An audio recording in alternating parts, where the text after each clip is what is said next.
day for Leicester City and another full house expected for this afternoon's big game at the magnificent Walker Stadium.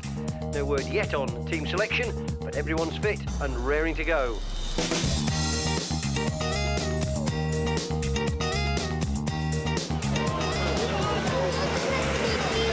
Are they sending the police out to try and progress it any quicker?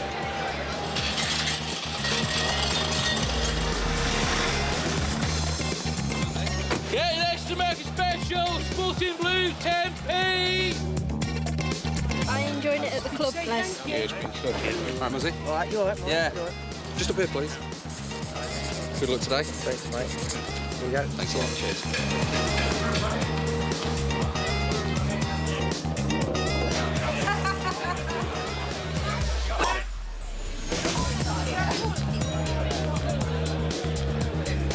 Tension's building and Fox's fans will be in good voice today. There's no doubt about that. They'll really be up for this one.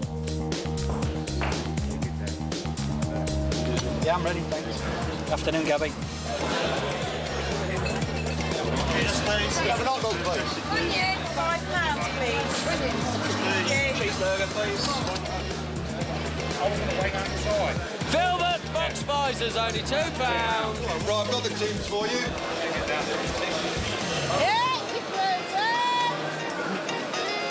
Two, please. Two, £6, please.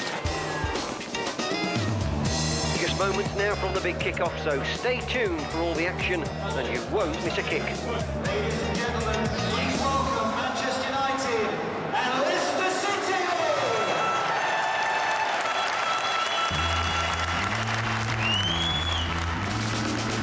City! Today's match, tomorrow's headlines, the following day's history. The Walker Stadium is little more than a year old. Leicester City Football Club is nearer 120 years old. That's a lot of yesterdays. Yesterdays full of magical memories and moments to treasure.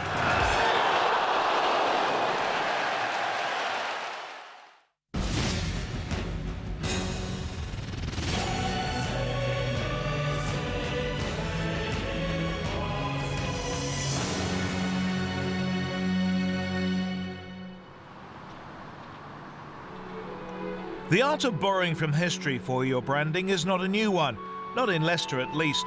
In the spring of 1884, when a bunch of lads in the Foss Road area came together to form their own football team, the name of an old Roman thoroughfare lent a touch of class to their venture too. As the Foss is known throughout the land, so the new club shall be known to the future. That's the legendary quote, attributed to the club co-founder Frank Gardner and reputedly uttered at a meeting in a garden shed near the Foss Road, King Richard's Road junction. Many of his fellow Foss pioneers had been scholars at the prestigious Wigston School, and most had attended Bible class at the nearby Emmanuel Church. They formed a committee amongst themselves, paid 9p subs and another 9p towards a ball. Their first game was on a private field off the Foss Road, and the opponents were Syston Foss. Kitted out in black jerseys with a blue sash and long white trousers, the first Foss team had an average age of 16 and included 3 Johnson brothers. 13-year-old goalkeeper Ernest Smith kept a clean sheet as his side ran out 5-0 winners. The rest of the season's home fixtures were played out on Victoria Park, which until a year before had been the town's racecourse. The emphasis was wholly on participation. The notion of the game as a spectator sport was still some way off.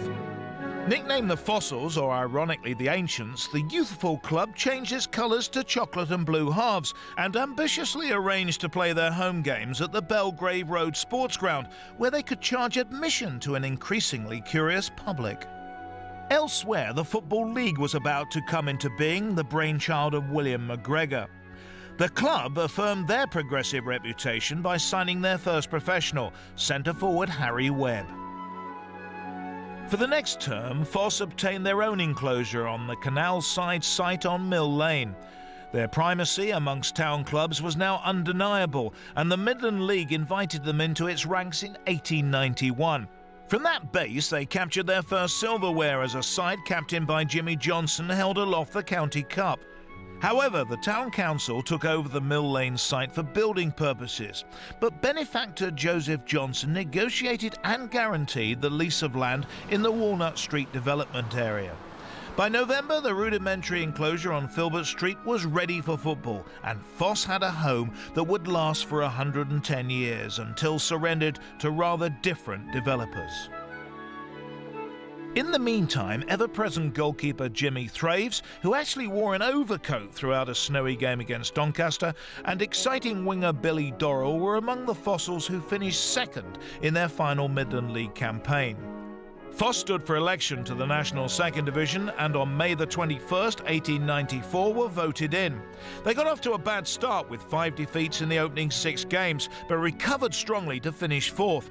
They also registered their all-time highest FA Cup score with a 13-0 eclipse of Notts Olympic. It would be another 4 years before Foss again challenged seriously for promotion, a third-place finish in 1899. But on-field action was anything but dull. The ground was taking shape, the club drawing bigger crowds.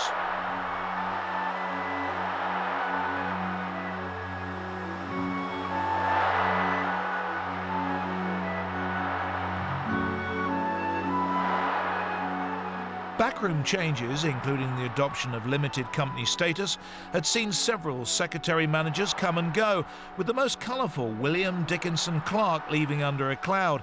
He'd paid one amateur goalkeeper and poached another, the law student Godfrey Beardsley from Loughborough. The managerial merry-go-round would steady under the 14-year tenure of George Johnson, who'd previously organised the annual fundraising club sports day. But Foss's fortunes would dip before they rose again, quite literally, in that the club was now regularly experiencing financial difficulties, but in a sporting sense too.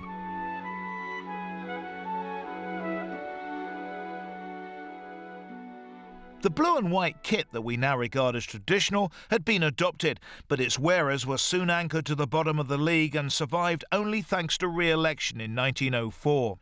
Few Foss players were exactly household names. Arthur Collins would later thrill crowds at Fulham, but Ike Evanson was a more typical journeyman pro. The veteran Jimmy Blessington would become Foss's first player manager, but poor Harry Ashby had his career ended prematurely by a broken leg. Ranji Hubbard was a local hero of a forward, and Tal Lewis a decent goalkeeper who nonetheless remained better known for his Somerset cricketing exploits. The team of 1907-8 somehow gelled, though, under the captaincy of the former England centre-half Billy Bannister, and it found itself promoted to Division 1 after a fine late-season run and a last-match triumph at Stoke. Filbert Street would now host top-flight football, and even the souvenir merchants were taking notice of the Foss.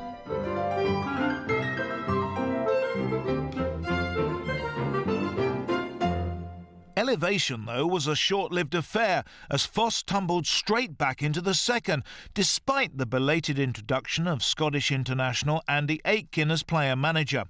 Bad luck excused a few results over the season, but not the 12-0 defeat suffered at Nottingham Forest.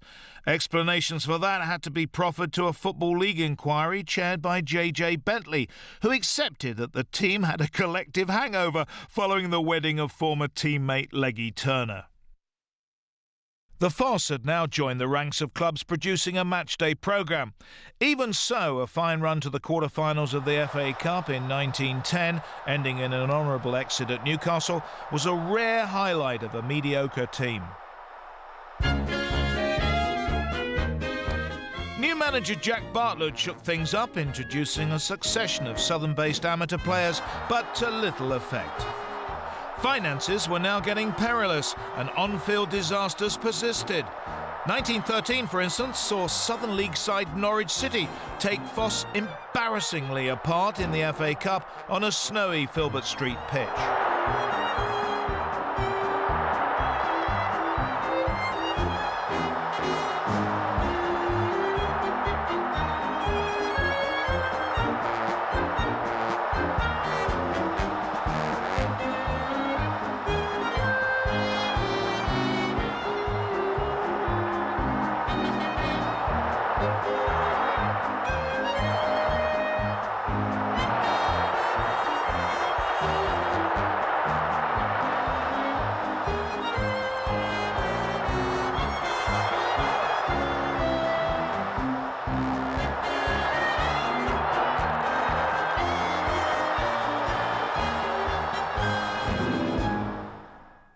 Foss at least attempted to make some publicity capital out of their pauperdom.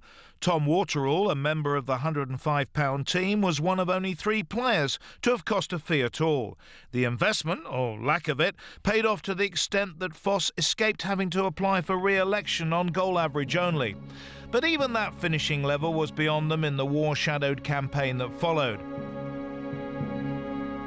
At least the context of conflict and carnage across the Channel put Foss's struggles into some sort of perspective. They were condemned to their second application for re-election some time before their final fixture at Clapton Orient. The topical budget newsreel hardly knew whether to cover the occasion as a sporting event or as an army recruitment exercise, but at least caught footage of skipper Horace Burton and of Charles Barron's own goal in the 2-0 defeat.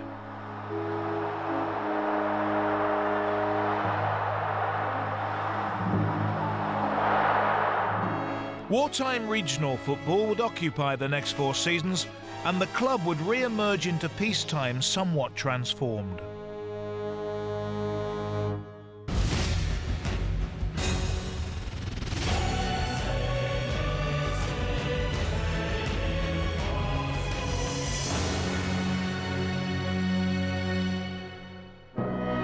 June 1919 saw a rare royal visit to Leicester. The presence in the town of George V and Queen Mary was an immediate portent of the restoration of Leicester's status as a city.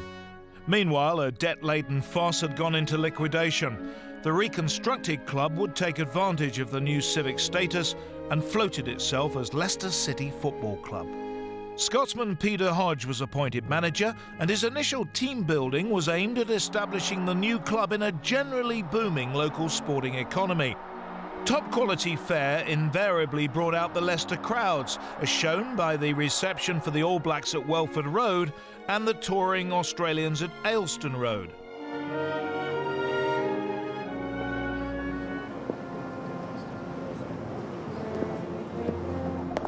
City were understandably inconsistent at second division level, but had a fine, profitable cup run which ended in front of King George at Stamford Bridge. The following year, Filbert Street was graced with a new main stand, and a new average attendance record of over 17,000 was set. How did we come? As thousands of people came in those days. We came on cycles because you had no fear of your cycle being nicked, because all these people who lived in these terraced houses round about here stood on their footpath, the pavement outside their house on a Saturday afternoon or match day, and as you rode past, look after your bike for 2pence, look after your bike for a penny, look after your bike for 2pence. And you got off and pushed your bike up the entry, left it there. There were probably 50 bikes in the one entry, 2 gardens, 50 bikes. Lock the entry gate at the bottom, they're all perfectly safe. You were all right, as long as you remember which house you put it into when you came out. Anyway, we came to watch the match, and I remember coming in, I was a young kid, and we were a bit late getting in, and we stood at the back and couldn't see. You see, in those days, you weren't seats, you got them in. Opened the gates and pushed, so they got there, you pushed them in. And we got in at the back, and I remember pulling a man's trousers, we all did. Pretty sure we can't see. What do you want? We can't see. Hey, these kids can't see, pass them down. So we were picked up and passed down over the top, and we sat down on the front, on the grass, right there, saw the match. Great game. That season also saw a new record low attendance set. Played as a double-header after a Manchester United fixture at Old Trafford, only 13 people paid to see the second part of the double bill between City and Stockport. After only missing promotion in 1923 on goal average, Peter Hodges' City took the second division championship in 1925. An 18-game unbeaten run featuring 7 successive victories was largely responsible.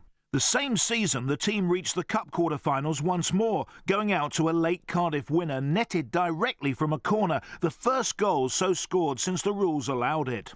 City had a sensational forward line, dynamic Hughie Adcock on the right wing, the left flank pairing of the muscular George Carr and the tricky Harold Wadsworth, and the deadly combination of thoughtful schemer Johnny Duncan and the bull in a china shop goalscorer Arthur Chandler. In the 20s, football was a man's game. You know, you were about right size for a goalkeeper, and I'm Arthur Chandler, And if you caught that goal, you caught that ball 3 yards off the line, you finished up in the back of the bloody net, boy. And it was a goal for me. The football then was somewhere to go on Saturday afternoon to be entertained.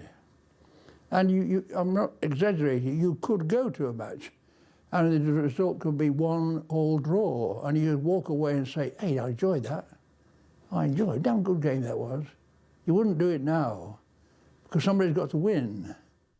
A crowded treatment room often resulted from that style of football, but fun with electricity and artificial sunshine could be had there as well. It's a miracle any players were fit at all. Sometimes even the fans couldn't stomach the physical side of the game. This supporter fainted when George Carr broke his leg against Leeds and was revived by City players wielding the magic sponge. Hodge spent a record £3,300 on Manchester United's Class C prompter Arthur Lockhead and a further £3,000 on Barnsley marksman Ernie Hine as the club looked to consolidate. Willie Orr replaced Hodge when he was spirited away by Manchester City. But the impetus was not lost. A Highbury draw was an early pointer to City's increasing acclimatisation to the top flight, and after 7 games stood proudly at the head of the First Division table for the first time ever. Even a drop to a final placing of 7th still represented a best-ever season. It was a boom time, and in 1927 Filbert Street saw the erection of its landmark double-decker stand. I mean, it was a good stand, that double-decker, you know, and the main stand was pretty good. But the popular side, you know, was very narrow. We used to be about half a dozen policemen. Never used to get any trouble. Never used to have any trouble at all. Not long after this game against Bolton came the remodelled ground's biggest test and its all-time biggest gate. 47,298 occupied every vantage point the ground offered, including the adventurous souls who scaled the Filbert Street End roof for a 5th round FA Cup tie against Spurs. City finished 3rd in 1927-28, 5 points behind the champions Everton, and a season later rose to runners-up spot in the table, just pipped to the title by Sheffield Wednesday. The campaign had started with this 1-1 draw at Old Trafford and generally gave few signs of the excitements to come.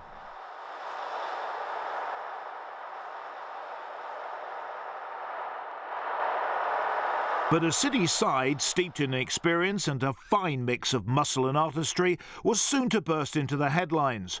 Johnny Duncan would see his proud record of 6 goals in a game scored against Port Vale on Christmas Day 1924 equalled. Arthur Chandler against Portsmouth scored 6 goals in a match which Leicester won 10-0. Channy had scored 5, and there across the sky came 5 beautiful swans flipping away. And all the crowd said, Channy, oi, 5 swans, Channy, look, 5, you scored 5. See? And everybody cheered and clapped and so forth. I don't know how many minutes elapsed, a few minutes elapsed, when there was what I would call tail end Charlie, an old one, you know, the last one left in line. Came another swan coming on, trying to catch up. And everybody saw, hey, there's another book up there, Chad, get it, score another one, Chad, score another one. And he did. So the 5 swans became 6, and Channy's 5 goals became 6 goals. That's true. I was there. I saw it. He used to score goals, he did. That's all he could do. He couldn't play football, but he used to get the goal. How he used to score, I don't know. Here we are, Cock went up the wing and he come and he began to keep coming in towards the goal post, and he drew the goalkeeper out his position, and he just lobbed the ball to Channy, and Channy, you know that line in between the posts, he was standing on there. All he had to do was let it hit him. No, he tried to kick it, and that was finished over the bar. I've never seen anything like it. Sepp Smith would star for City over the next 20 years. The youngest of 7 brothers from the northeast, he was the 5th to enter professional football. When there used to be the close season, you know, and they used to all come home.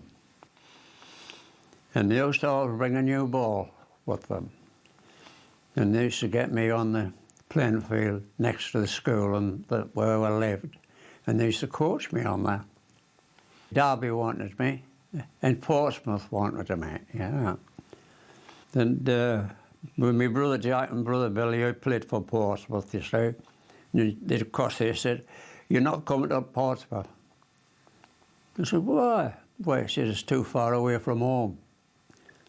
I said, "All right." My brother Joe was at Leicester at the time, so I finished up with Leicester. City had not sustained their title challenge in 1930, but their creative linchpin was still acknowledged to be Johnny Duncan.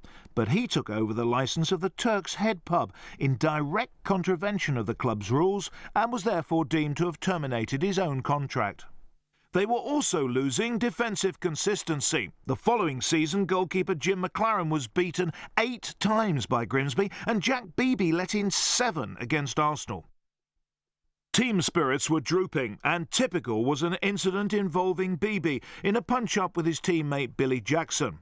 Mind you, McLaren, it has to be recorded, wasn't shy of throwing the odd punch. When they were attacking in the goal, and if somebody sent the ball across, you know, he would come out to punch the ball away, you know, and at the same time he would punch the bloke in the back of the head or something like that. Yeah, you had to see him do that regular, you know.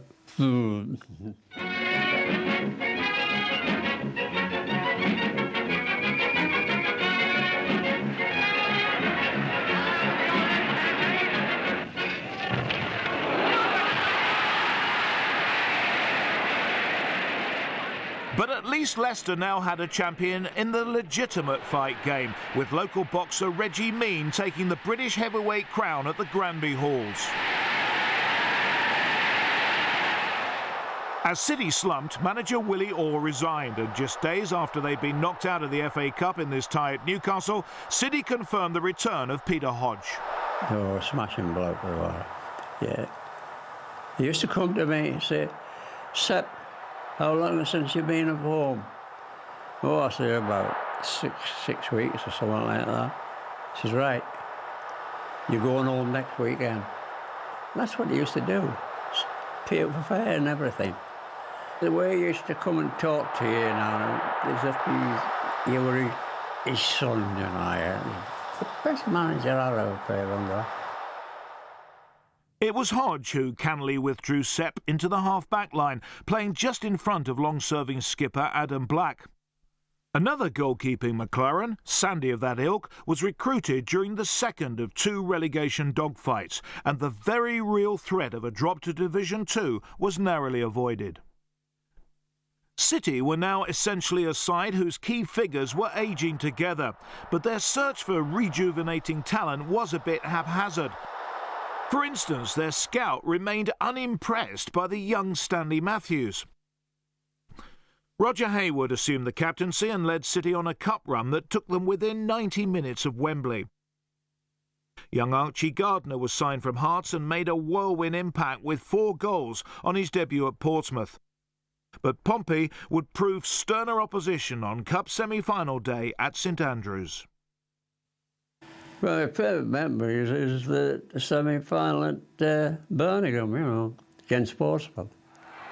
My mother comes into this. The reporters went to go see him, you know. They said to me, "Mother, now, who do you want to win the cup? Jackie or Bill or Sepp?" She said, "Oh, I think we better get our Jack and Bill." She said, "They're older than him. He'll get his time a bit later on." What a crowd. Pompey will represent the South on the great day. Their 4-1 defeat of Leicester City pays the entrance fee to Wembley. It'll be their second final in 5 years. Weddell, Pompey's centre-forward, who did the hat-trick, shone brightly. He was all over the field, always popping up where Leicester least expected him. Portsmouth was the best side. We didn't play well. We were struggling all the time. In the event, Sepp would miss out on Wembley again some 15 years later, and within 6 months of the semi-final, Peter Hodge had tragically passed away.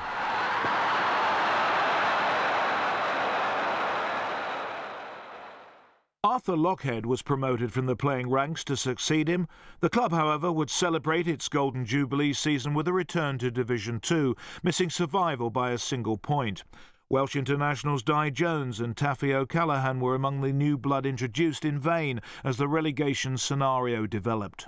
Lockhead was replaced by Frank Womack, who turned fortunes round with one masterstroke signing. Jack Bowers, with 33 goals in only 27 games. He fired City, now skippered by Sepp Smith, to a remarkable championship win. People ask me who was the best footballer, I would say Sepp Smith. Well, Sepp was a ball player. It was unusual in those days to have ball players, you know, that could manipulate the ball. I remember seeing Sepp in the dressing room with his new boots, and they used to have big toes on them, toe tectors, you know. And he got his boots on his feet and his socks in a bucket of water, hot water, softening the toe so he could feel the ball, you know. That's the type of player he was. He was a sort of a Beckham type of player that you get today. It was all surprising that Sepp only got one cap, one England cap. I always thought he was worth more. Football then days, it used to be all attacking. Never used to rely on just defend, so you still get a point, make sure they get a point. We used to go out to win, you know. It was more open, but when we played. The setup was different, you know. You see, you got the goalkeeper, and then you got the two full backs, that's the right and the left, right? And then you got right half, centre half, and left half. And then you got the right winger, inside right, centre forward, inside left and outside left, and that's how they used to go, you see. They used to play that way. Leicester City took the field first at Stamford Bridge for their match against Chelsea, and the home team gave a highly satisfactory account of themselves. They won their match by 3-0, and that's always a good thing to do on the home ground, because then the spectators know they're getting value for money. This was a brisk game, played in lovely sunshine. Now that winter is on the way, we seem to be getting a nice bit of summer.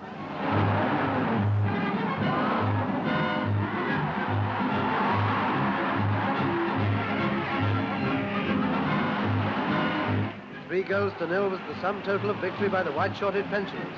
Here comes one of them. A throw-in sent the ball to Mills, who headed past goalie McLaren.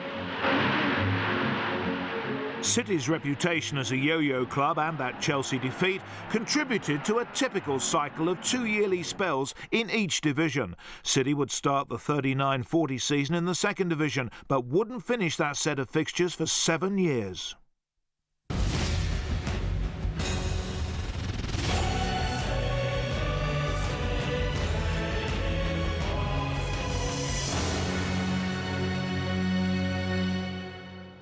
With World War II raging, football was regarded either as an irrelevant sideshow or a valuable morale booster. The league was suspended, and so sensationally were the City board and a number of players after illegal additions to wages. It used to be scaling, you know. As a professional, you'd be on £4. And then as you get signed up the next season, you get on 5. So you're not going to carry on. But if you played in the first team, you got first team money, that was £8. Well, there was some rumpus at the time about paying players underhanded. I think most of the directors got kicked off the board, sigh and die. So it meant they had no directors at all. And father had put £1,000 in the club at that time to help him out, you know, as a loan. Well, of course, they couldn't pay him back, so they put him on the board. That's how he got on the board in 1940.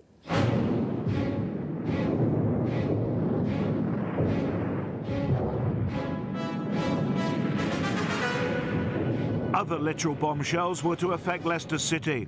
On the night of an horrendous German blitz of Coventry in 1941, a stray bomb hit Filbert Street, badly damaging the main stand. A year later, the same stand suffered a serious fire. Strangely enough, the German prisoners were at Stoughton Road in a camp down there, and we had to go and fetch them out. I went actually in a lorry to fetch them out, and they built it up. Brick by brick. So they blew the bloody thing down and then they built it up again. And I tell you what, that stand was brilliant. What they did was absolutely fantastic. Well, of course, a lot of clubs got bombed out. I mean, Wolverhampton was bombed, the ground was bombed, so they couldn't play. We had Billy Wright and Jimmy Mullen come to play for us as guest players. I mean, Jimmy Mullen was 17 and I think Billy Wright was 18. They haven't won the FA Cup, but they won during the war a Midlands Cup. And I was taking a party of people around here, the old stadium, and we were playing Wolverhampton Reserves, and the door opened, and in came Billy Wright. "Excuse me, Mr. Wright," I said, "I know you played for Leicester City during the war. Did you play in this cup competition? Let me have a look." "Yes, I did," I said, "yes. I've still got my medal. I'll tell you something else. I can tell you the numbers of all the buses I had to catch to Wolverhampton to get to Leicester. 18 from Wolverhampton to Birmingham, 19 from Birmingham to Coventry, somebody else from Coventry. Because in those days, you got no petrol, you see." A week before that Midland Cup win, City missed out on another final in the National League War Cup as Filbert Street hosted the second leg of the semi-final. Arsenal won the right to meet Preston in the final when they played Leicester City at Leicester. The visitors, who started 1 goal up, were hard-pressed at first. Number 10 is the City's inside left, Fagan, doing some pretty work, which was followed not long afterwards with the opener by Lee.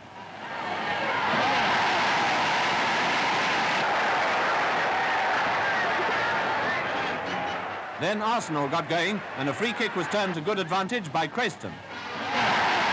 There was a four-legged footballer at this match too, playing for the home team, I think. But in spite of him, Arsenal scored again when Leslie Compton netted from the spot.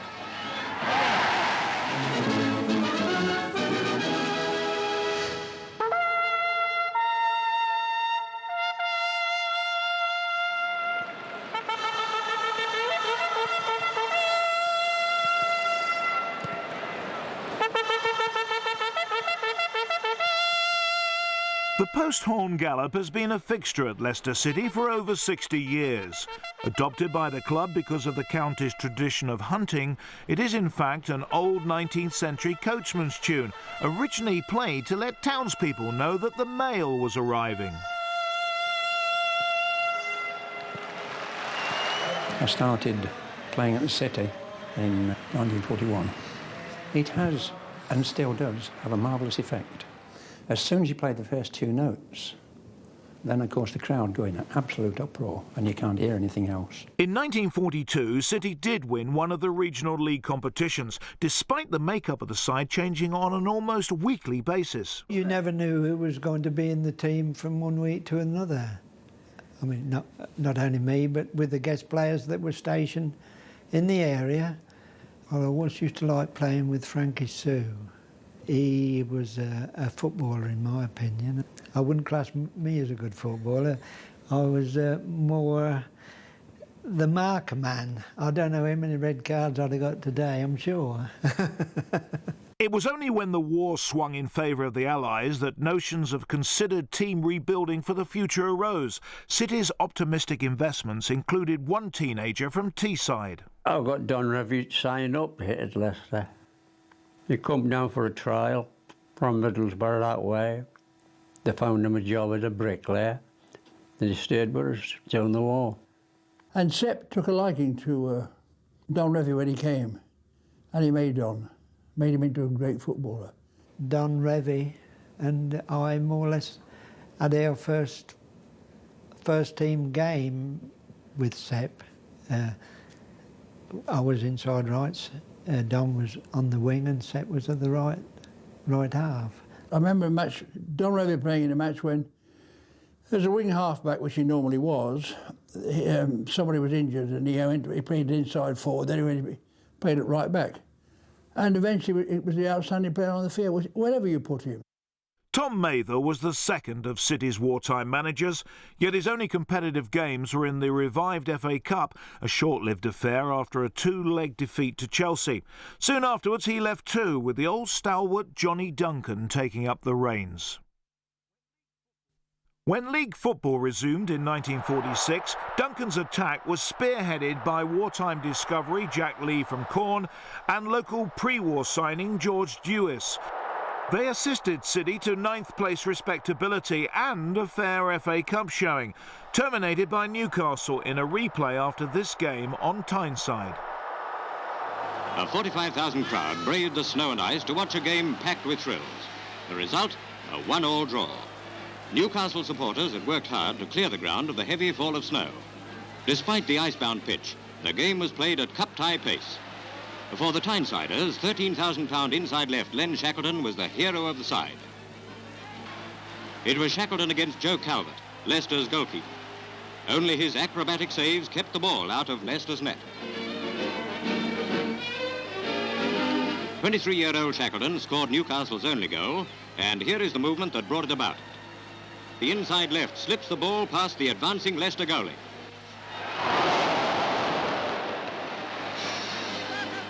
Newcastle's defence faltered when Leicester took a corner kick. Centre-forward Dewis took his chance, a flick of the head, and... George was a good player and very good with his head. Used to keep some greyhounds, did George. And not that I was too much of a betting man, but George used to come and he said, "I'm took my greyhound for a long old run today on my bike because I don't want it to win tonight."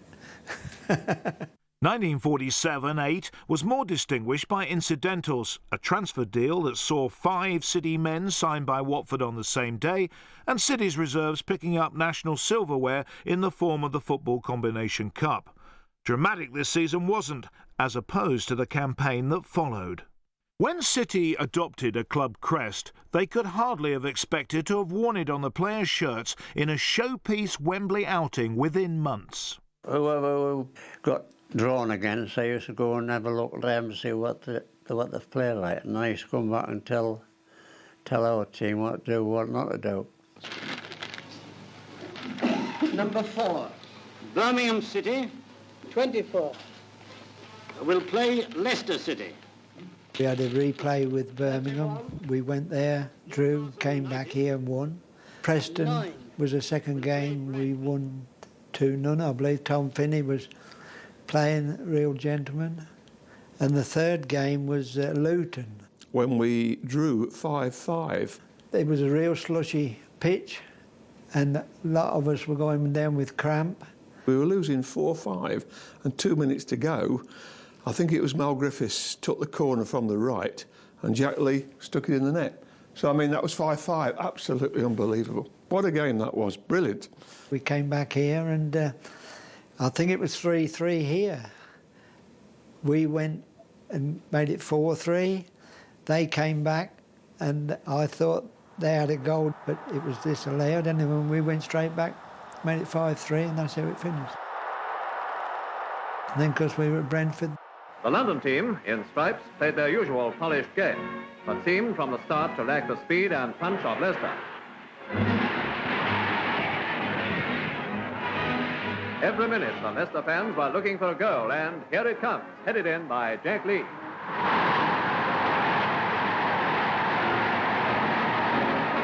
The second half, and with Brentford making an uphill fight of it, Leicester crammed on the pace. 15 minutes to go, and now Leicester make doubly sure with a second goal by Mel Griffiths. Leicester had well earned their place in the semi-final. The semi-final was at Arsenal against the top dogs then of the First Division, Portsmouth. Great side, brilliant side. And we were second from bottom of the second division. So we hadn't got a chance, really. So they said. I remember Johnny Duncan had us in the changing room before the game playing Halsey Halsey. You know, the bingo. I don't know who the caller was. Perhaps he was the caller, I don't know. But he said, "This will calm your nerves down." And, well, it must have done some good. Leicester City, a second division team, didn't show any signs of an inferiority complex when they led the way onto the ground. Portsmouth kicked off, looked as if they were going to settle everything quickly, but Leicester had a different tale to tell.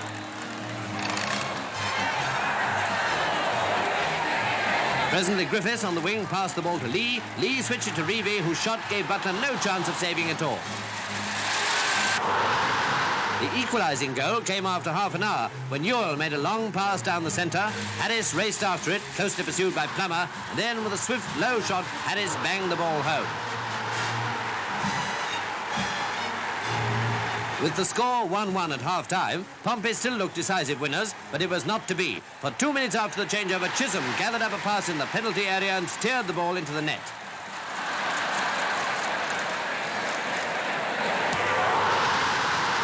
Portsmouth, now fighting back hard, thought they'd got on equal terms again when Harris shot completely wide, right in front of an open goal. This seemed to inspire Leicester City, and a few minutes later they scored their third goal through Reeve.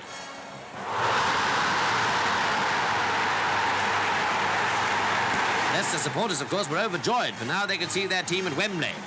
But they wonder why he looked so glum. Indigestion? Revenge for the 1934 semi-final defeat by Pompey was sweet indeed, and Cup fever had its inevitable consequences. So many ticket applications and unusual media interest. Reeve, Lee, Chisholm and Walter Harrison of Leicester City's team are busily keeping in trim for the great battle of Wembley. Should Leicester beat Wolves on the day, they'll be the first second division side to win the Cup since West Bromwich won it in 1931. It should be a great match anyway, and these Leicester lads mean to win. King, Reeve, Chisholm, Walter Harrison, Jelly, Plummer, the 23-year-old captain. And, of course, Bradley, Lee, Scott, Griffiths and Adam. Their goalie with a broken finger, McGraw on the left, may not be fit for Wembley, but Adam's elbow is expected to be all right. Anyway, manager Johnny Duncan is very confident. I've always had the greatest confidence in my team going to Wembley this year, and which I think they'll win the Cup. Aside from bingo, however, Duncan had other ways of helping his players, not all perhaps legal. We used to call them pet pills to keep us going, energy pills. I don't know what was in them. We never did ask. Then you got Mal Griffiths, who used to have a glass of whiskey before he went on the pitch. Give him the courage to go on. Sadly, though, injuries hit hard. McGraw was one casualty, but the absence of playmaker Don Reeve led to the first major Cup final selection controversy. When I see the Cup final team, I thought, oh dear, we can't win this. Put Jimmy Harrison centre forward, where he was a full back, you know. And I felt sorry for Jim because he wasn't used to playing there, you know, and got no chance. The Duke of Gloucester and the Duke of Edinburgh, walking with the Earl of Athlone, came out to inspect the two 11s. Plummer wins the toss. So the Wolves kick off, and the Cup final, which so many had thought would be fought out by quite different teams, gets underway. Gordon Bradley, Leicester's reserve goalie, was soon given a really gruelling test, but he rose to the great occasion magnificent. Johnny Hancock's, number 7, Wolves' right winger, was playing great football. His speed and control was terrific. It was in the 12th minute that a perfect centre from Hancock's gave Jesse Pye the very chance he was looking for.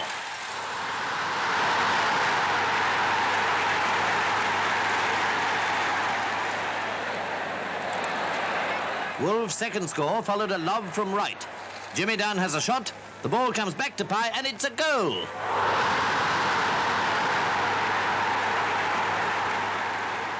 Leicester kicked off after the interval and promptly began to show that they were by no means beaten yet. Within 2 minutes, their all-out attack was rewarded. Jack Lee had a shot which Williams parried, but Mal Griffiths netted. This was one of the thrills of the game, so here's another impression of how Leicester did it. Crook tried to save, but failed. Yes, the most surprising things do happen at Cup finals, and Leicester clearly still had a chance. They continued their great effort to get on terms, and presently it looked as if they'd succeeded when Ken Chisholm beat Williams with a hard drive, but was given offside, and certainly looked it. It was a goal. Yeah, he wasn't offside. I was out. Everybody. Referee said he was, but and they went straight up and scored to make it 3-1. If we'd have got the equaliser, it would have, no doubt, instilled confidence, you know, that we had got a chance. For Leicester enthusiasts, of course, that was a big disappointment. On the field, too, things seemed to be hotting up a bit. But, of course, all that's nothing to the mental strain on every true fan. Finally, Sammy Smythe dribbled past one man after another and then put in a shot for Wolves that gave Bradley no chance. That was virtually the end. And when Billy Wright and his men went up to receive cup and medals from Princess Elizabeth, they had undoubtedly earned their triumph. Well, it was a marvellous game here, and I'm happiest man in the world today, but I would like to congratulate Leicester on a very, very sporting game.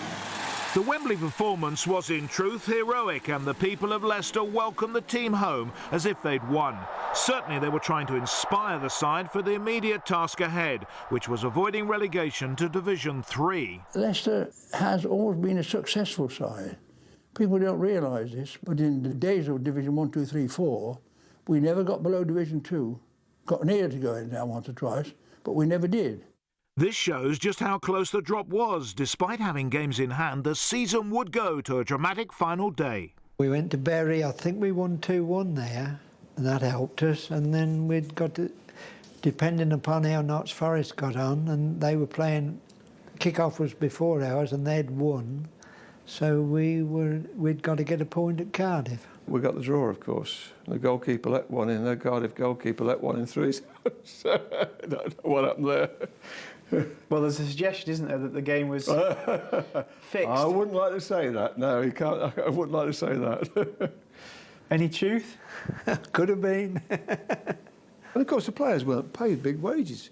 So I mean, I suppose, I'm only supposing this, if you give them a bribe, it was a lot of money, £100 or whatever. It was a lot of money in those days. So of course, it happened. Say no more. The proximity of both glory and disaster seemed to unbalance the club, and an atmosphere of turmoil soon developed. Norman Bullock replaced Duncan and promised promotion within 5 years. He fielded a fresh strike force of local discovery Derek Hines and new signing Arthur Rowley, soon to smash scoring records for both City and the Football League as a whole. Arthur was a big, strong lad, you know. The top of his thighs were enormous. And he could kick a ball with his left foot. His right was pretty useless, but his left foot was lethal. He used to go through about 3 or 4 half-backs a season because he never worked back. Whenever he got the ball, he was always using his ability, his strength to get himself in the shooting position and score goals. And he always used to line himself up, and he had a tremendous shot. His timing, and people used to bounce off him and things. So once you got the ball, you weren't sort of expecting it back. For once, the figures told a truthful tale. Throughout the 50s, some classy operators provided the ammunition for the gunner, as Rowley was known. Johnny Morris was a forceful if temperamental prompter, and the younger Derek Hogg, a mazy dribbler who found success after switching flanks from right to left to partner Rowley. Norman Bullock's prophecy was to prove remarkably accurate. Promotion came in 1954 on the back of Rowley's goals and a bit of gimmickry. He used to have oxygen. And they used to give the players oxygen before they went on the pitch. And it was something never anybody else had done. Why did they? I don't know. Well, a 9-2 win over Lincoln resulted from its first use, but it was the crucial victory at Blackburn over Easter that really mattered. The title was City's on-goal average. Skipper Matt Gillies received the second division trophy, but Bullock's management methods were to prove less successful in the top flight, though apparently he was very much something of a hands-off boss in the first place. The day that I was due to sign for Leicester City, I left Scarborough at 20-8 on the morning on a train that I'd never been on a train before, and I expected the manager to be at the other end meeting me, and he was on the golf course. So, but nevertheless, different type management then. I mean, he was very thorough and obviously successful.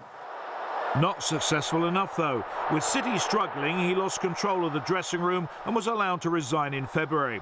The board took charge of playing matters until the end of the season with predictable enough consequences. A more conventional approach may well have kept City up.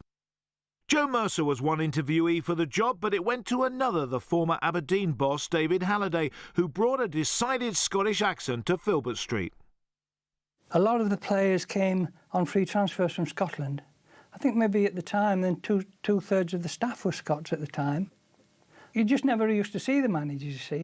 They bought and sold players and that side of it, but you never, on match days, they would just say their piece, not an awful lot, but they would say their bit and he would go out and play.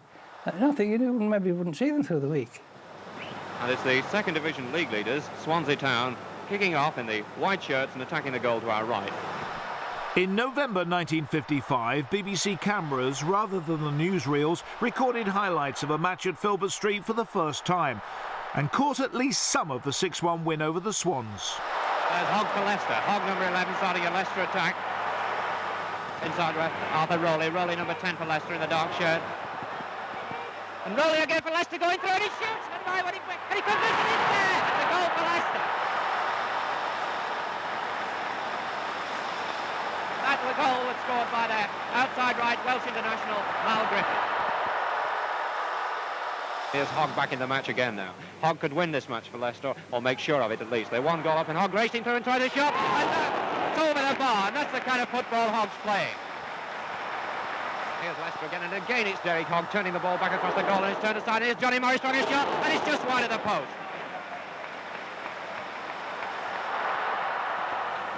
Well, Leicester's got the older team here, and here's Mal Griffiths racing through, and here's a goal!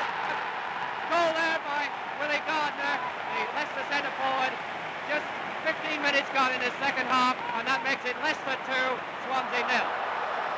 He was a very ungainly guy, tall, slim, and very awkward gait about him. And yet the ball used to go off the back of his head or the back of his heels, and always go in the goal. 57,000 fans at White Hart Lane watch Leicester City in white shorts kick off against Tottenham Hotspur. The visitors try to move into the attack, but the Spurs defence break it up, and in less than no time, Leicester goalie Anderson is under fire. A goal-mouth tussle ends in George Robb being fouled. Tommy Harmer takes a penalty, and Anderson saves. Harmer lobs a free kick to Blanchflower. Anderson collects brilliantly, and the ball is over the line. Spurs are 1 up. Now a free kick for Leicester, but Ted Ditchburn stops it and stops Arthur Rowley too. Spurs are determined, and they're soon back again for a real goal-mouth dogfight, which gives Robb his chance to make it 2-0. So, after the most thrilling cup tie of the third round, it's Spurs to meet Chelsea in round 4. That cup defeat was but a blip in 56-7. There were only 6 league losses to add to it, as City shattered almost every club record for scoring and points en route to the Second Division Championship. As euphoria turned to anxiety as soon as the First Division adventure resumed, there was a nagging fear that the mid-50s yo-yo effect had become institutionalised. Was it too much to ask for just a modicum of consistency from the boys in blue?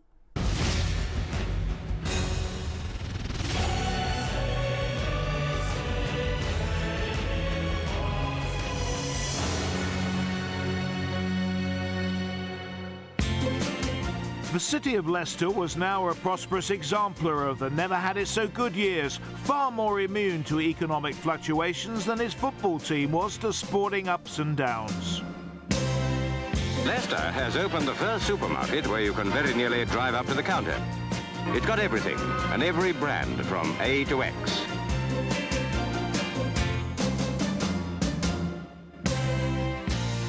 Midnight oil was burning as the last signs of post-war austerity disappeared, and Filbert Street was about to add to the nocturnal illumination with its own floodlights. Not all the facilities were so up to the minute, though. A lot of the training was done just around the track, sprinting up and down the sides. And then, if we wanted a game, they didn't usually let us play on the park. We had to go out onto the car park, the big rough surface car park. And I think there was more injuries done there than there was on the park. Matt Gillies had now risen from player to coach to manager and was charged with keeping City in the top flight. The goal scoring of Jimmy Walsh helped achieve a second successive very narrow escape from the drop. Yet it was at the other end of the pitch that Gillies was soon strengthening his squad. I had a shock when I found out there was 5 professional goalkeepers on the books, and I didn't even know the 5 goalkeepers until it was press day, the week before the first game of the season, because we all train in the same kit. You see, when I saw all these green shirts, I thought Leicester played in green. Gordon was a tubby guy when he joined the club. People maybe call it ambitious, and other people might call it enthusiastic or whatever. But he was always at the ground. He was always getting people to take shots at him, and he worked at his game and benefited. Bert Johnson arrived as chief scout, and soon he became Gillies' tactical right-hand man. As City struggled to make a very positive impact on Division 1, the manager turned to youth in an attempt to instigate a revival in the fortunes. From him taking over, come the Easter, they were in trouble, and he introduced McClintock, King and Appleton as the half-back line. And we stayed up, and the next 5 seasons was 2 Wembleys and a League Cup final. The first Wembley trail of the 60s threatened to derail before it had begun when Richie Norman opened the scoring for Bristol City with another own goal. There was 42,000 in Filbert Street, and everything went quiet. I could hear a pin drop, and I looked around to see, hard luck, Rich, bad luck, and everybody put their heads down to the ground. And I walked back in silence to the halfway line. 1-0, bit of a shock on here, but it didn't happen. We beat them 5-1 in the end, and the papers the next day said Richie Norman started a goal riot. So I got away with that one. Jimmy Walsh left was beaten in the toss by Barnsley skipper Sharp, and the 40,000 crowd packing the Oakville ground saw Leicester City kick off. Leicester playing left to right in this scene. This was the 6th round replay, and how those Barnsley fans were hoping their heroes would humble the First Division aristocrats. Leicester had an early escape, but right back Len Chalmers managed to clear. The visitors attacked, switching play to the other end. Riley scored for Leicester.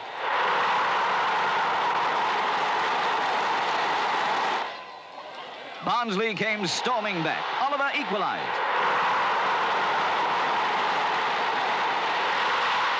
Oliver tested Banks. This time the Leicester goalkeeper was equal to the occasion and had no difficulty in getting the ball away, had some loss to his dignity. Leicester began the second half hoping that class would tell. The Barnsley defence held out. The score still stood at 1-1, which was how it remained when the referee blew the whistle for time. But of course they had to play extra time. Leek scored, so Leicester City went into the semi-final.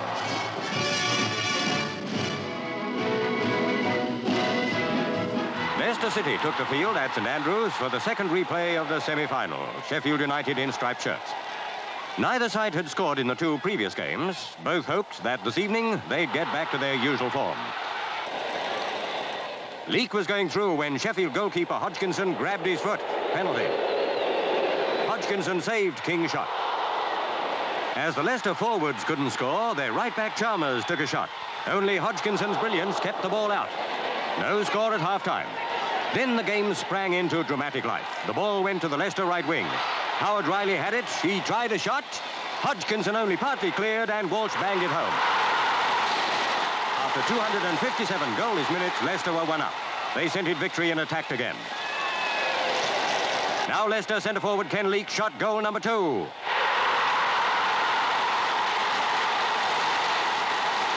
Already, Leicester City fans are saying, Spurs, look out.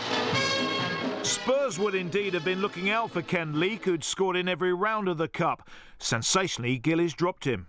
Ken liked to get out and about, and he liked a little drink, which a lot of the lads did anyway.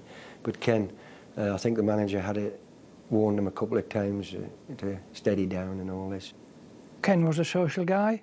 I can't see anything that should have influenced the decision of him playing. If he was going to do that, Matt, he probably should have done it after the cup final. Let him play and do this and do that, because Ken was absolutely distraught and gutted not to play. Scored in every round and not to play in the final.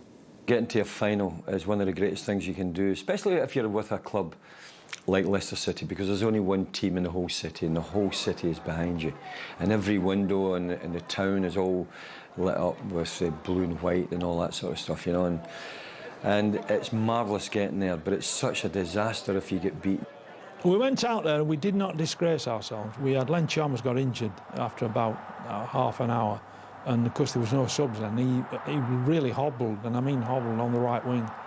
So we were basically down to 10 men, and they really did have to work very, very hard to get the goals against us. Spurs got there first, a brilliant effort by Bobby Smith.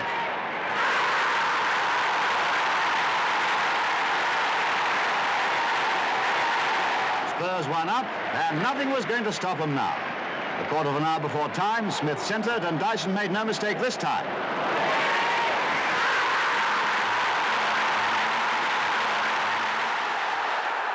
So Spurs took their historic double. Amazingly, that was an achievement Leicester themselves would aspire to only 2 years later under the captaincy of Colin Appleton. Very little money spent in terms of buying quality. It was players that just wanted to prove themselves and play. We were all together, all fighting for one another. Big hearts, which you need. We were hard to beat. Nobody liked playing against us. You know, the results showed that. The 63 side probably had reached its peak. That was the year that everybody was sort of playing really well. One of the reasons for success was a tactical innovation introduced by Gillies and Johnson. What seems now a simple switching of positions utterly upset the certainties of the old 1-11 formation. Frank and I, we had this new sort of shuttle system, which completely confused everybody. I don't know how it managed to, because all we did was just swap positions now and again. And everybody just didn't know what we were doing.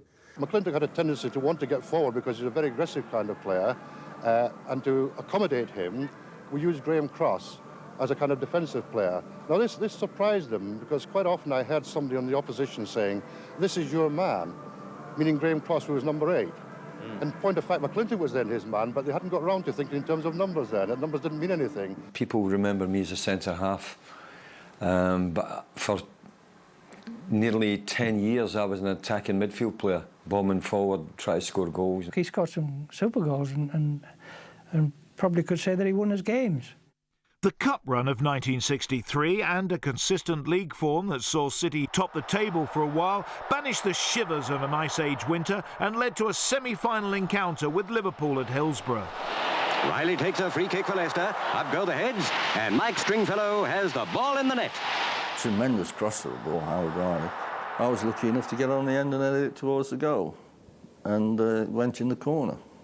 Perfect placing, actually. And from that moment on, Liverpool just kept, it was like a wave after wave after wave. They bombarded us. At the end, they were just lobbing balls in, hoping for everything. We were just saying, "Thank you very much, thank you very much." Gordon Banks was supreme that day. I remember the bus arriving at the station, at the Sheffield station, and the queue of people, the supporters, were waiting for their train, and they started applauding. It was great. We were second top of the league right up to the last few weeks of the season, so at one time we were going for the double. But after the semi-final victory, things fell apart in the league, the impending trip to Wembley proving a real distraction for some.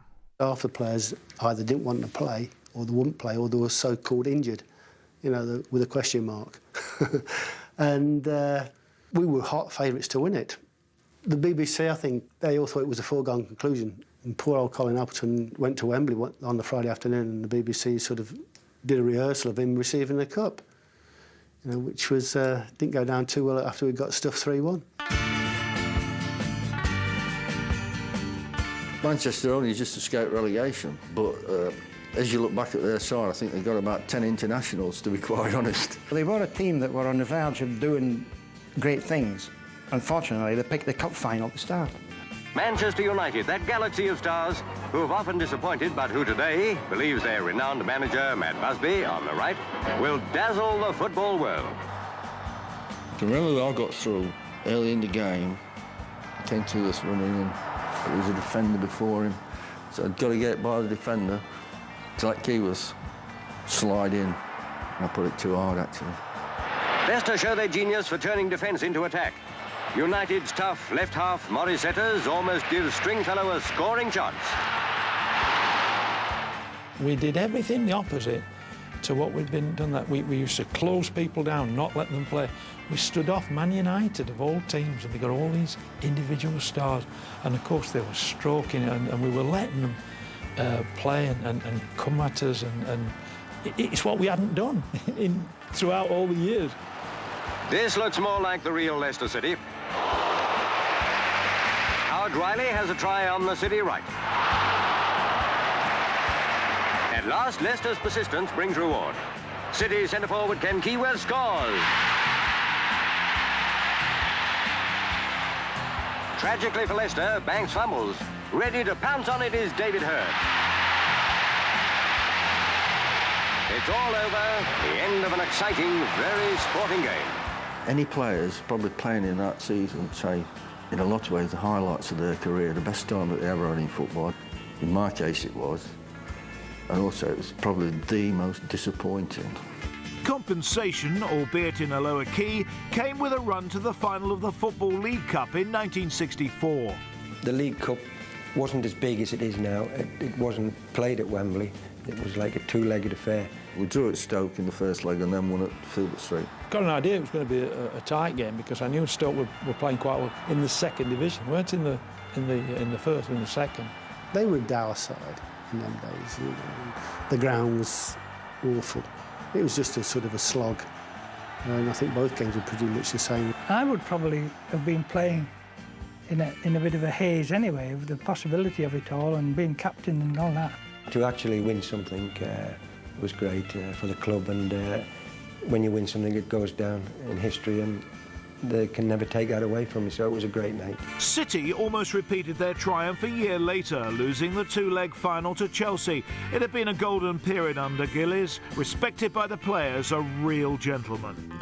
He was not really a track-suited manager, he was more suit and collar and tie. He used to be the sort of guy that would put his tracksuit on when the cameras came down, with a big crease in his front of his trousers. You know, really brand new tracksuit. You know, my God, you know, the cameras are here today, he's got the tracksuit on. He could spot a good player. Quite often we never used to see him for about 2 or 3 months because he was away scouting, watching other games, not watching us. He'd be away watching other games for players. He brought some very, very good players to Filbert Street in my time. Excellent players. Just look at some of those players then, especially that centre-forward, Derek Dougan, who on his day, this Irish international can be the best centre-forward in Britain. Tremendous athlete, very fast, crowd pleaser. He played to the crowd loved him and he loved the crowd. Roberts. And here comes Gibson, number 10, with a lot of room. There's Dougan, and that'll be number 1, the first goal this season against Sheffield Wednesday, scored by Dougan. Suddenly, we've been a defensive side, or, you know, renowned for being a defensive side successful. Dougan's starting, it was the other way round. We could go out and win a game 5-0, or the same way we could go and lose a game 5-0. Dougan, surely. A goal by Rodrigues. Rodrigues, the fullback, has scored. Leicester 1 up. Sinclair. Leicester 2 up.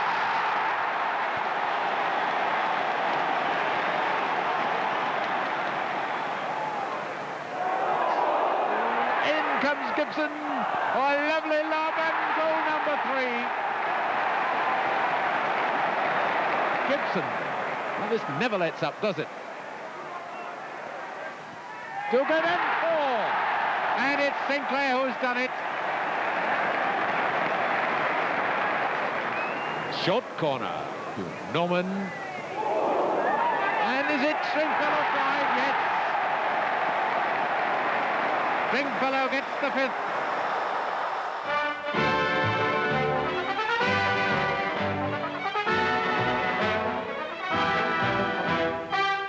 We were lined up ready to start, and I don't know whose it was, but this dog comes onto the field and it's chasing around like, and all the players are trying to get it, it's dodging. Of course, we couldn't start the game. Now it starts to run towards me like, and all the cop, they're going, oh, like, and I'm going, and I'm messing him out, and he come really close to me, and I dive. Oh, brilliant bit of evasive action. Needless to say, I dropped it, but the most unusual game I have ever played in my whole career. It was just one-way traffic. We were going forward at them. 36 corners for us, and we lose 5. As soon as they broke, which was very rare because we penned them in there all, every time they shot, boom, goal. Back in the net, a header, boom, down in the corner. And I'm in that goal, and I could not believe this game. Oh, he's going to get number 5, yes. Beautiful football by the young outside right, George Best. I should be the most despondent manager in English football today, but I'm not, because quite frankly the boys acquitted themselves fairly well out there. If one had to be hypercritical, one would say it was just a light little penetration, but my goodness me, 34 corners in one match for Leicester City shows which way the play was going at times. Gordon Banks was rarely embarrassed like that. He was on top of the world after helping England lift the Jules Rimet Trophy in 1966. Yet he was having to look over his shoulder at a teenage rival for his position with his club and eventually his country. I played 4 games for England schoolboys, and of course, quite a few big clubs start sniffing around, and Manchester United and Arsenal wanted me to sign. But because of my association with the club, my father said, look, you know, I think you'd be better staying at home, signing for the club you love. And, you know, I did say, well, look, you know, they've got England's best goalkeeper. It's going to be a bit tough. And he said, look, you know, it's better to be happy and contented. And there was no doubt in my mind that that's what I wanted to do anyway, because I was a Leicester lad. So, you know, I decided to sign on £8 a week as a 15-year-old. I knew Peter had signed professional forms for the City, and I could see, I watched him work, and I could see that he was going to be an excellent goalkeeper. When England games were on, they didn't postpone the league matches, so when Banksy went off to the England squad, you know, I got a chance to play the odd game or two, and certainly I made my debut against Everton when I was 16 and a half. And the Leicester City goal, one of the most promising, if not the most promising young goalkeeper in the country, Peter Shilton. I was very ambitious and I did want to do well, and you know, I had a couple of conversations with the manager and basically said, look, you know, I'm not going to get in the team while Gordon's here. You know, if there's a chance to move on, I feel as though I could do the job, but, you know, it's up to you, really. And a fine save by Shilton. You've got 2 guys. One had only played about 1 game for the first team, but was a tremendous potential. The other one, you got probably a reputation as almost the best goalkeeper in the world. And you've got to make a choice between the 2. I was absolutely in shock when he told me that they'd had a meeting and what would I think about leaving the club. He actually said to me, we think we've had the best out of you. It didn't go. Some of the words that he said didn't go down very well with me. It was a big challenge for me. It wasn't easy, really, for you know, to take over. But you know, I learnt a lot from that, and you know, I don't think you get many 17-year-olds in modern day football playing that way. And Shilton in great form. That's why Leicester were able to let Gordon Banks leave the club. If the dilemma over Banks and his departure to Stoke was at least understandable to City fans, the selling of the Doog certainly wasn't. A cult hero, Dugan had no pretender to his position and few peers. The less charismatic but much appreciated bustler Frank Large quietened the terrace discontent, but in turn he was sacrificed as part of a deal which brought a British record signing to Filbert Street in 1968. The most expensive player in the history of the Football League, Alan Clark, who cost £150,000 during the close season from Fulham. Leicester City had paid a record transfer fee. Quite mind-boggling when you think of the current situation. He was a goal scorer and a simple, really good one as well. Stringfellow, Clark, and Clark poaching there on the edge of the box. Gets the sort of goal he's been bought for. But Clark's leisurely class was something of a luxury in a struggling side, and it was the man who bought him there, Matt Gillies, who paid the price. He and Bert Johnson were effectively sacked on the eve of a 7-1 defeat at Everton, and the new partnership of Irish manager Frank O'Farrell and his coach Malcolm Musgrove were charged with trying to keep City up. Perverse as ever, City combined their league struggles with a Wembley run. Frank was a motivator. Malcolm Musgrove was a terrific coach. Frank came and, like most managers, after you played, he says you're not fit. He was horrendous for about the first month. He crucified us. But he got results. Him and Malcolm worked on the defence, and we didn't let him many goals. We didn't score many, mind you, but we got to the cup final that year with him. The cup run was quite weird, really, because we won most games 1-0. We went up to Liverpool and everybody expected us to get slaughtered, and we put up a brave defensive play, and I managed to save a penalty in front of the Kop from Tommy Smith, which was quite a brave thing to do, really, especially at, you know, being a youngster. And then we got the semi-final and played West Brom, and we scored 3 minutes from the end, and we felt our luck was in. Leicester City, a good hard side. In fact, they've conceded only 13 goals in 20 games since Frank O'Farrell took over. Very hard, tight and efficient at the back in defence. It'll take a fair bit of breaking down. Lockhead. But there are 5 City players back, Manchester City players that is, and Lockhead is almost on his own right up. Here's Clark, though, and Glover making a break. Still Clark! Good save! From Clark by Dowd. And all the time, Rodrigues is sneaking up on the right, but it's Roberts who is opening up in front of him, and now Gibson.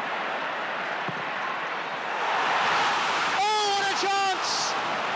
And what a muddle! And Rodrigues, having sneaked up, was almost the man to pop it home. Summerby trying to elude Woollett. Young, it's there! Neil Young!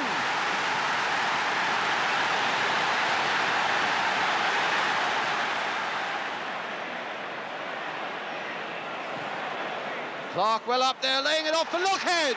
Oh, very near! On the left of your picture there, Frank O'Farrell, Leicester manager. Next to him, Malcolm Musgrove, the coach. Two men with a fair bit on their mind, a number of problems too. Gibson with the corner, Lockhead going in and getting ahead to it. 6 inches lower, and that would have been the equaliser from Andy Lockhead. No equaliser came, though, and the words Wembley and woe remained yoked together in Leicester eyes. As in 1949, there was no time for self-pity. A handful of league games remained in which City might save themselves from the drop. We had to go to Manchester United, and we scored first. David scored first, but Bessie was on one of his better games that day and crucified us, and we lost, I think, 3-2 at the end. O'Farrell's side really was too good for the second division, though it took 2 years to prove it. A frustrating near-miss in 1970 was followed a year later by the Championship. He sort of toughened up his midfield. He got a couple of little whippets in there. I think Willie Carlin and Bobby Kellard, two little strong dynamos in midfield. Sjoberg getting there.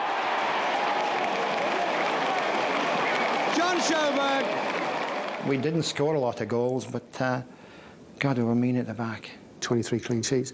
It's an unbelievable record.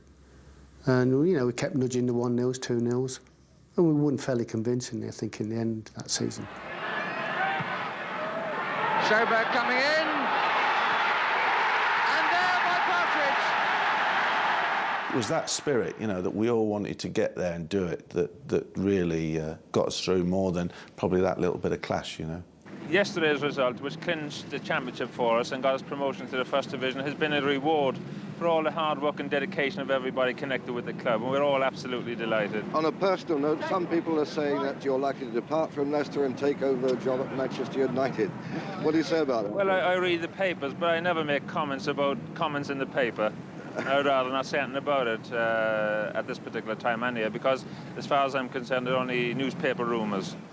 Rumours, however, which were given credence by none other than Matt Busby himself. The club and the board of directors are determined, probably in their own minds, it should be a figure, it should be a man that's got experience, it should be a man that's handled players in the situation. That doesn't necessarily mean first class. There's some great managers in the second division. I could tell you one or two myself. But, can you name me one or two? Well, I think this Frank O'Farrell's a very, very promising manager.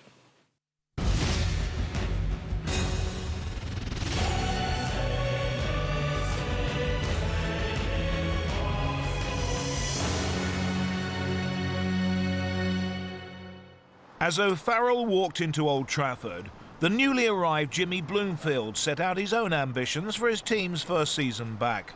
I don't like that word, consolidation, because it means that you feel that you're not quite as good as the best. And I want Leicester to feel that they're as good as any side in the First Division. But by saying that, I know that it's going to be a very difficult job to live up to that. I don't think they played the sort of football he wanted. He wanted more of the pretty football type. Not everybody agreed with him, but we had a lot of success without that sort of football. Jimmy came and completely revitalised Leicester from sort of a being boring side to a very, very flamboyant. The London boys came in. This club was known as Leicester Thistle, really, because before Frank O'Farrell, around the Matt Gillies era, there's a lot of Aggies bashers, what I call them, the Scots players down here. There's still a lot around the city now. They never went back over Adrian's Wall.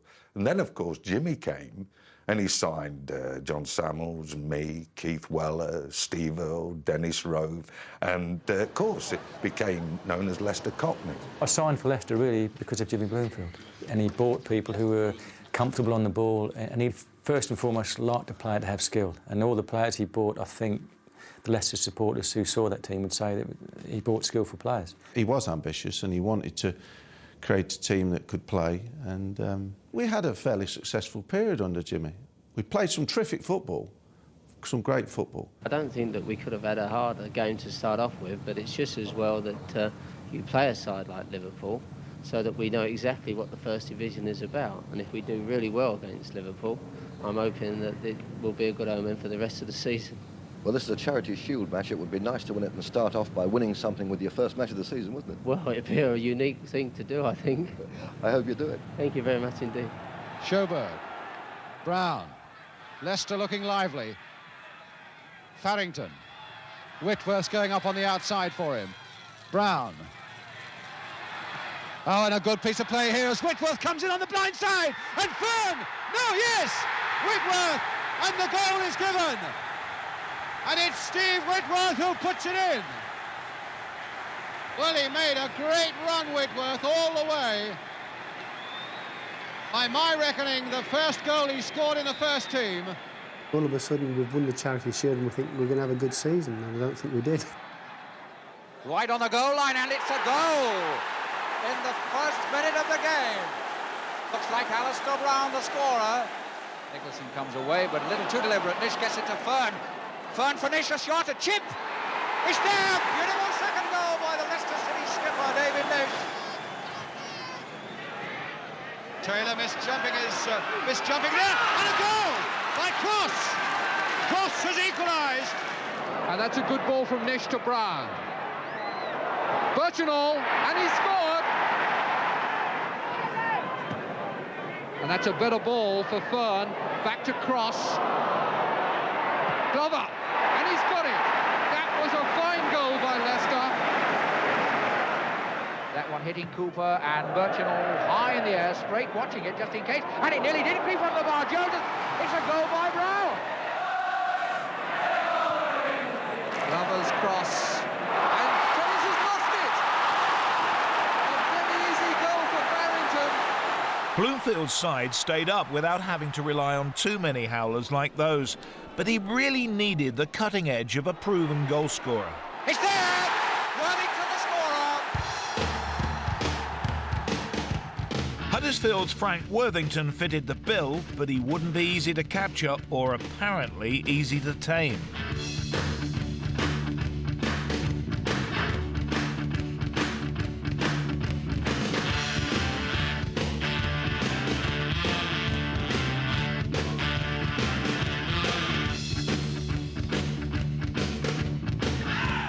Whereas Leicester come in with about 120 grand, I think Liverpool came in with about 150 grand. It's a week's wages now, isn't it? But it was then, it was a British transfer record fee.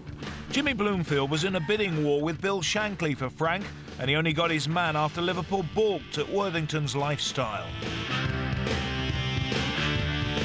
There was only ever 2 or 3 wives or girlfriends in this little piddly room we used to have for a players' lounge. And Frank comes in, and if you can picture it, first of all, the tightest denim jeans you've ever seen in your life, and I mean tight, I'll leave the rest of the imagination, knee-length boots, big buckle belt with Elvis across, black T-shirt with glitter with Elvis across the black T-shirt, and a black velvet jacket with little rosebuds all over it, and a Stetson. Whatever Elvis wore, I wore. And then Alan Woollett and Mike Stringfellow would follow. I'm joking, Will. The next home game we played, the players' room was rammed. Every player's wife that could get in there was in there to see Frank. He was a character. He was an unbelievable fella, you know. But what a great player. Oh, that's there. That's a fine goal from Worthington. Given back to Leicester by Gemmell. Here's Worthington with a chance. Yes. Well taken, Worthington. Knock it up to Frank, and it was up to him whether he gave it back to you. You could keep it for a couple of days. Used to drive John Samuels balmy. Worthington, beautifully done. Takes on England again. Check. We knew Frank was going to do his own thing because he was so skillful and scored his fair share of goals. But terrific ability. His right foot probably wasn't anywhere near his left, but his left foot was a bit special. You don't see too many left-footed players about, and they seem to ooze with class. If he had a bit more pace, he would have been the ultimate. All they've got to do is give me the ball. And then, you know, you just do the rest with your own instincts, with your own abilities, your own style of play. And Lenny Glover on the left-hand side and myself, we developed this telepathic understanding. And Glover was electric. That was Worthington, and here's Glover. Oh, yes! What a fine goal. Here's John Samuels. That's a good shot. He wanted an attractive team. He wanted people to look at his team and say, well, win, lose or draw. If they came and see the team play, they thought, well, I've been entertained. We played adventurous, flowing football, and the fans loved it. A number of times we played away, and the visiting supporters would come up to us, and whatever the result was, they would say, you know, you're the team we've enjoyed most watching at our ground this year. It was a brilliantly gifted, entertaining football team. We sort of couldn't be in the lead 1-0 and shut the game down and whatever, you know, we just kept going forward. And of course, at times you pay for that. And Samuels makes it 3! What a beautiful goal for Leicester! Other than having a great football team to play in, the characters in the dressing room, the place was alive every morning when you went in there. There was always a buzz, and you know, there was always something going on, and behind it all was the one and only Birchinall. Hold on, don't let me turn sideways. I never finished a game in all my time without a laugh at something. It was serious to me, but I think it was important. You know, I love the game. And during a game, if I didn't have a laugh with a spectator, it was the opposition or a referee, and that's what that period was all about.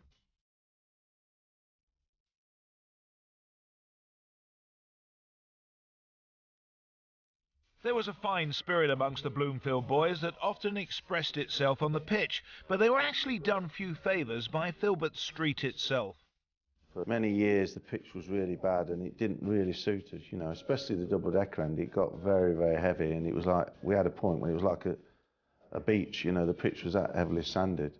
Cue the innovation of the tent, an inflated and heated pitch cover to keep out the worst of the weather. That was the theory anyway. Used to train under that, but the thing was always getting ripped, you know. Well, it used to be all round the side of Filbert Street, you see, but it was never rolled up properly. And in them days, we used to do sprint work down the track. Of course, we had spikes, proper running spikes for the sprint work, and we were running over half of this tent. Of course, we were puncturing it with the spikes. Stringfellow, Worthington, Stringfellow! Oh, Steve Earle! 90 seconds to go, and Steve Earle has got it! 1-0 Leicester! City were regarded as fully fledged top-flight fixtures by now, but they hadn't had a decent cup run for a while, until Steve Earle's goal kick-started a march to the 1974 semi-finals, one which took in a stunning performance in their fifth round at Luton, regarded by many as the finest by Jimmy Bloomfield's entertainers. Birchinall taking it up, Rofe making a tremendous run down there for Leicester City. Inside again for Earle, flicked on, and a goal by Stevie Earle. Beautifully played by Leicester City.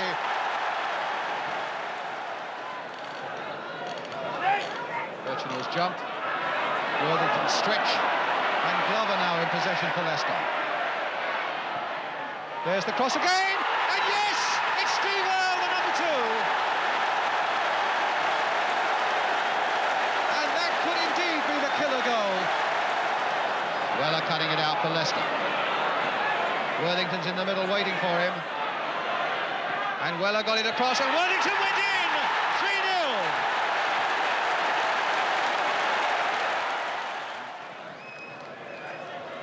Whitworth to Weller. Lovely close control there by Weller. Still with Weller. Oh, and what a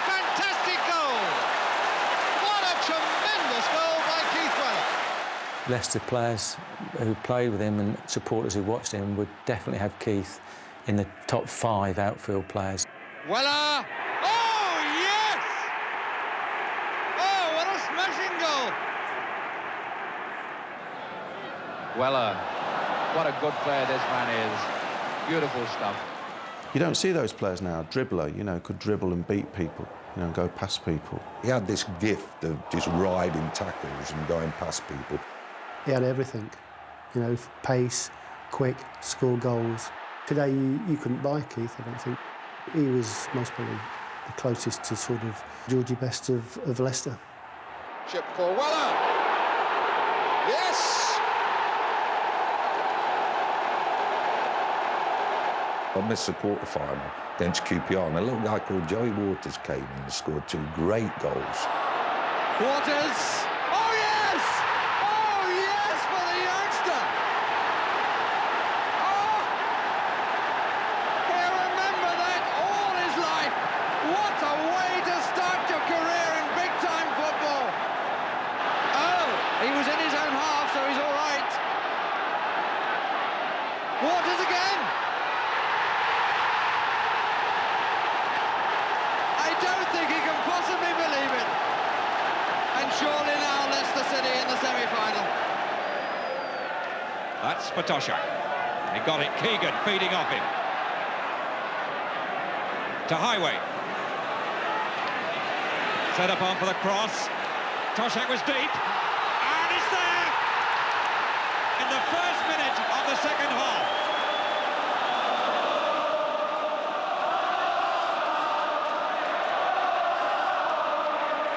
Leicester playing against that wall of sound.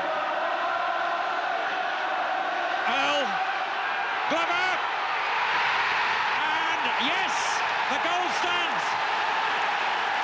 And it's 1 each, and the Liverpool supporters now silent, and at the other end of the ground, it's the turn of the Leicester City fans. Whitworth, now Toshak. That's for Keegan. What a goal!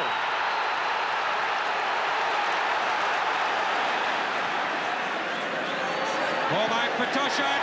He's on his own. Shilton left. 3-1. Peter Shilton says it all. It was a disappointment at the time, massive disappointment, because you always think while you're playing you're going to get to a cup final. We really fancied the chances that year, and I think if we'd have got to the final, we'd have beat Newcastle. I think if Leicester could just have been a little bit more bold and added to that squad, I think it could have gone on to be really successful. I think that we're 2 players short of being a real championship side. This is something that I've been looking for during the close season, and we hope to do something about it before the season starts. But everybody's looking for good players at the moment. For once, City seemed capable of holding on to their stars, but one was determined to go. Peter Shilton was about to follow Gordon Banks to Stoke.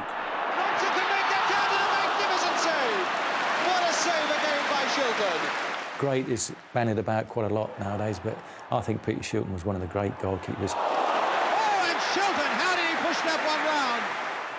It was time, and what a save! What a monumental save by Peter Shilton. Probably the best goalkeeper we produced in British football. I thought Shilton was magnificent. Cross again, this time to McDougall, and another magnificent save by Peter Shilton. England's #1. I actually got involved with a company called Admiral, and they brought out an all-white goalkeeping strip, and it was quite at the beginning of what is now a massive business, you know. All-white kit's not ideal for goalkeepers, is it? I don't think it really matters. Gets a bit dirty. Well, I used to say my defence was that good, I never used to have to dive around too much in it, so that's what they used to tell me. So this classic David and Goliath battle about to get underway. Leatherhead the side to kick off, and should you be watching this match in black and white, Leicester are wearing the white stockings and Leatherhead have the darker socks. They're playing from the right, the amateur side, in the first half. By all intents and purposes, we should have been at Wembley the previous year. We should have been taking on Newcastle. So the following year, Leatherhead, oh, God, nightmare. And Leicester uncertain at the back. That was Labour's McGillicuddy, and it's there! The Amateurs have taken the lead, and the shock result is on. Oh, Kelly got there! Chris Kelly has done what he said he would do, but even he must have doubted whether he would have made it 2-0 to Leatherhead in 27 minutes. As we came in at half-time, we're 2-0 down. We're 2-0 down. Jimmy was so aghast, he just didn't know what to say. We looked at each other. We're 2-0 down against Leatherhead from the Isthmian League or somewhere like that. Didn't even, with all due respect, know where Leatherhead was.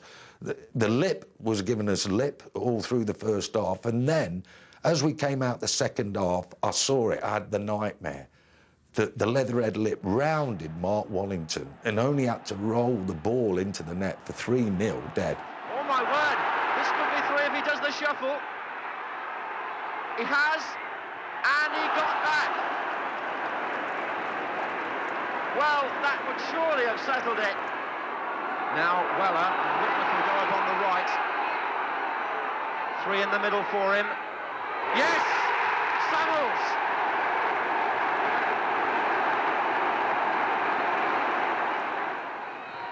A floater, and it's in by Earl.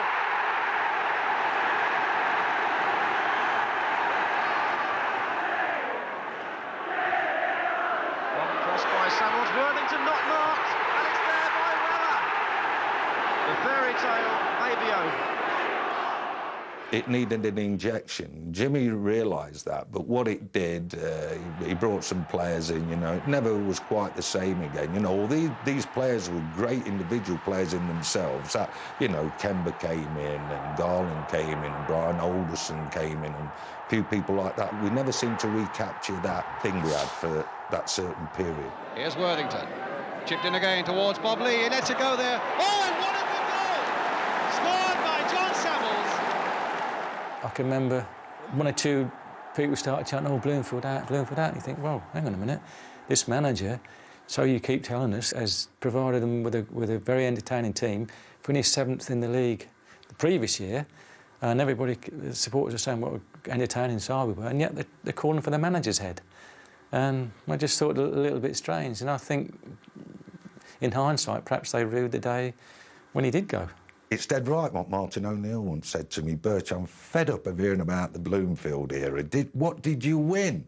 Well, we never won anything, but what we did, we won the hearts and minds of City supporters around that era because of the way that we played. We entertained, there was no doubt about that. It was just a joy to play in that side. I mentioned there would be an exhibition, and that's just what we got from Alan Burton. To the delight of the Leicester supporters behind that goal.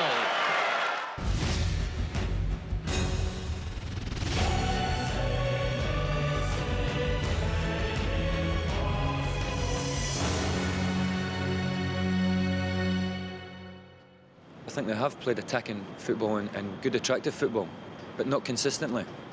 And I've said in the press before that Jimmy Bloomfield must have pulled his hair out a few times, seen him playing fantastic one week and the following week slumping down quite low. So my aim is to try and achieve a better consistency and hope that they can reach a higher standard, or at least a more level standard than what they've had in the past.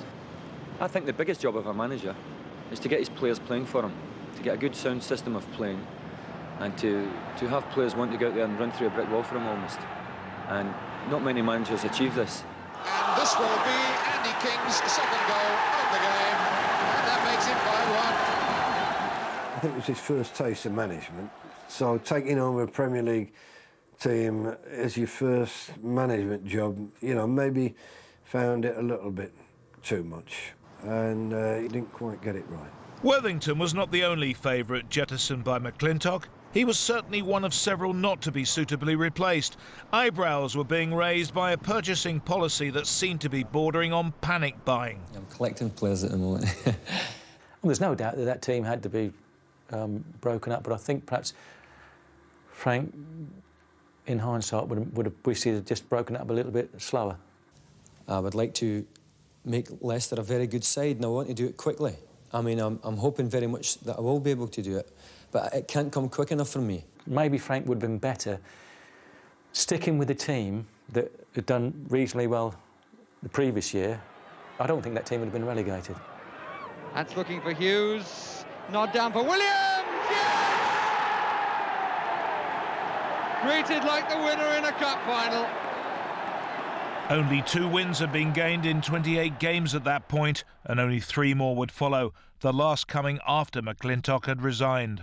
I just think it's a bit sad that he's remembered sometimes as the manager that took Leicester City down in his first year as a manager, and not as the great Leicester City player he was in the 60s. City were hunting for a new boss, and the advert for a successor attracted one unusual applicant.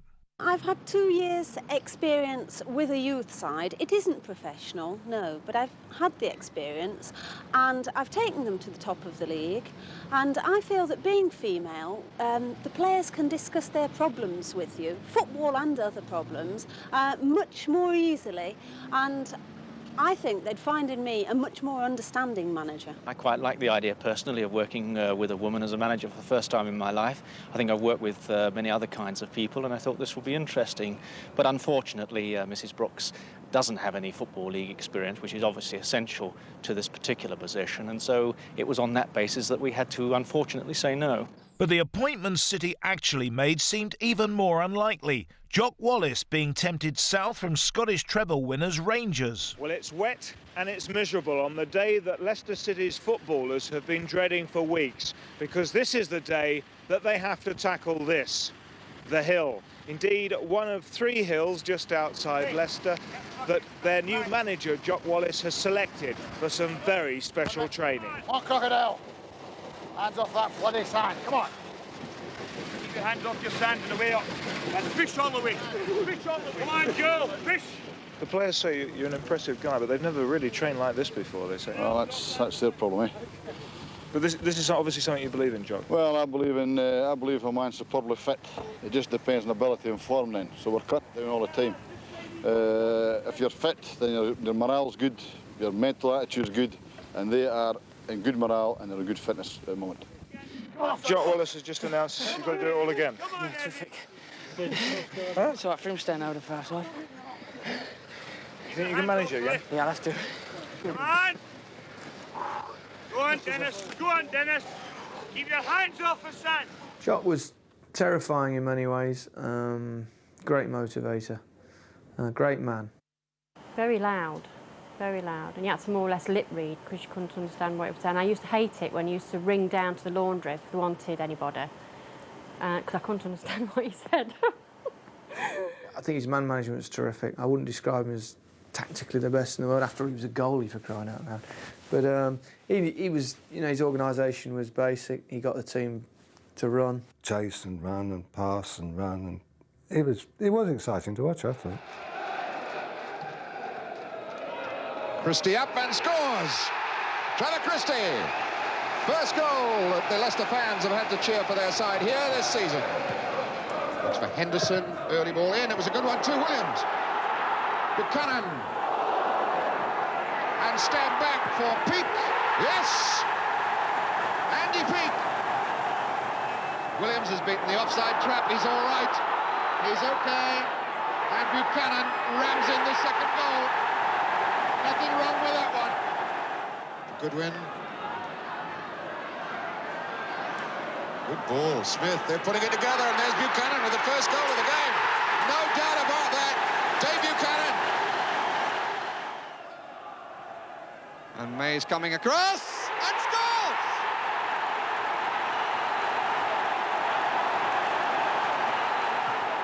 Weller. Henderson. On for Weller. Peake's in the middle. So is Buchanan. It's got to be pulled back now. Weller might go. Oh, it does! Oh, that's a brilliant goal! The only reason Wells wore them tights that day was on the morning of the game, his wife went to get the shopping out the back of the car and they were on the back seat. And his wife, Terry, says, "What the hell are these tights doing here?" And quick as a flash, Wells said, "Oh, I'm wearing them this afternoon in the game." So you'll have to draw your own judgment to that, why he wore the white tights. Look at that. It's ballet on ice, isn't it? You have to be a good player. You have to be a great player to get away with wearing white ties. And here's Buchanan, if he can switch it. Henderson is unmarked. Can he get there, Henderson? Yes, he can!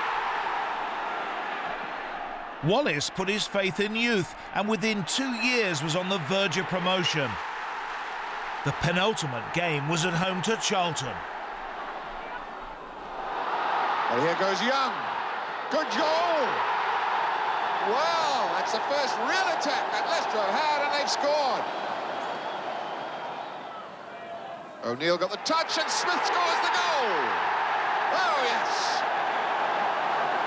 And referee Don Shaw has ended the game. The final whistle's gone. So the celebrations are going to start here early. Mathematically, it isn't over yet.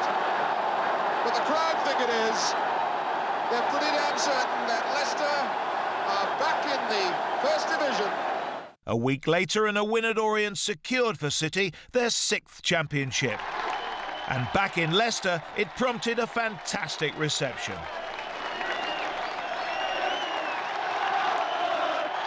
Fantastic. It's a long time since I've won anything. And these supporters here deserve it, as well as the manager and all the team. And it's one of the best, most happiest club I've been with. Predict what's going to happen this time next year. Well, I don't know. We've just got to wait and see. We'll win the championship next year. I'm looking to win it. I'm not looking to talk about survival. We didn't come back and talk about survival last year. We talked about winning the league, and that's what I'm doing now. Is that really realistic, your first season up in Division 1? You asked me a question, I gave you an answer.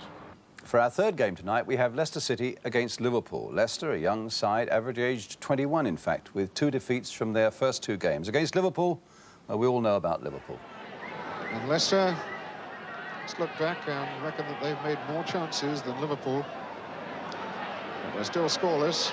Here goes Peake, setting himself for the drive. Oh, what a goal! That is beautiful! Andy Peake, his first ever First Division goal. He'll never score a better one. And he's beat one of the greatest goalkeepers in the world from, what, 30 yards? And there's the goal from Henderson. 2-0. Out of nothing down the park. I remember him saying here that this team will win the championship, and we all cringed a wee bit, because, to be honest, we didn't quite think they was that good. I mean, I didn't think we'd go back down, which we did.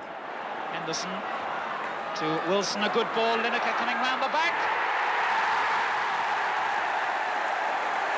Gary Lineker's first ever goal in the First Division, and he couldn't have timed it better. And the header in. Well, what a good goal. The scorer is Alan Young, his first goal of the season in the league. Absolutely delighted with that. And now Brazil for Ipswich. Only Mariner forwards. Oh, and turned in by Tommy Williams. It's stupid, I said we win the league at the start of the season. I've since had my fingers burnt, but if we survive this year, then we'll take a bit of beating next year. Whichever happens, we'll take a bit of beating, because they've learned a hell of a lot this year. Yes, unfortunately you got the table the wrong way around on that prediction, Jack, didn't you? Yeah, well, maybe a devil this year. I was good last year, you know what I mean? By February, with City now involved in a real relegation scrap, Wallace made genuine attempts to capture the Dutch superstar Johan Cruyff to inspire his young team. But the only actual addition that month was winger Steve Lynex. And is it going in? Lynex has put it in, and it counts. It's 2-2. By the final fixture at Norwich, they were already doomed, but Jimmy Melrose at least assured a last-day knees up. And Melrose is in with a chance. It's going in. It's a hat-trick. There was a general consensus that Wallace's team had in fact gone up a year too early, and that relegation would help mature some of the youngsters. This was certainly the case for Gary Lineker, so far only a fringe player. First 2 or 3 years, he only stayed in the club more or less by the skin of his teeth, if you like. He wasn't the best at trapping the ball. He probably wasn't the best tactically in those days. He had got 2 great assets. First was pace, and second was a knack of scoring goals when he was in the right place. And each time, you know, when Jock was doing the retain list for the first couple of years, that'd be 80 and 81, you know, he'd come to Lineker and, well, aye, but the lad can run, he can score. Yeah, we'll offer him another contract. And then a couple of years later, of course, it wasn't quite like that. He said, you've got to grow, laddie. So he put me on this diet of various substances, milk and steak actually, which probably were not the best thing to have. Would Gary have made it at another club? Because I don't know. I mean, Lineker's one of the very few players, I've worked in football for 50 years, who improved year by year by year. Probably with some help by the coaches, but you've got to have your own determination to do that, and that's where I think so many players probably don't. You know, you reach a level and that's fine. But Gary always wanted to take a step more and made himself take that step more. Ball in for Lineker, and he equalises. Gary Lineker. Ian Wilson. Larry May up, this drops then. Oh yes! Superb goal. Lineker really put that one away. Wilson now, and O'Neill forward. And there goes Lineker again. He's in for another try, and he's put that one away. At the other end of the pitch, the focus fell on the skipper, Mark Wallington, who proved himself a worthy successor to Banks and Chilton. McCulloch is there. Taylor! Oh, great save by Wallington. I think he's in one of the top 6 goalkeepers in the country. I wish I had got Mark Wallington when he was about 18, 19. I think I could have developed him into a tremendous international class goalkeeper. Oh, Williams, and a great save by Wallington. One of the great characters in football used to do this thing where he, put it on the 6-yard box and for his goal kicks, run back and put his hand on the net and then pretend he got stuck with the net. And stupid things like the crowd had thrown the ball and he'd pretend to catch it and do that thing where he hit it on your biceps and bounce it back to them. And he was ever the joker and had a little laugh. The old saying about keepers is you've got to be daft to be one. I wonder if you can confirm that. From my own experience, I'd probably say yes. Yeah. Wallington's consistency was legendary. By now, partway through 1981-82, he hadn't missed a game in over 6 seasons. Cross for width on the far post, knocked back for Shaw, and another marvellous save. And again, how did he keep that out? But after 330 consecutive appearances, the next would prove more than a little eventful.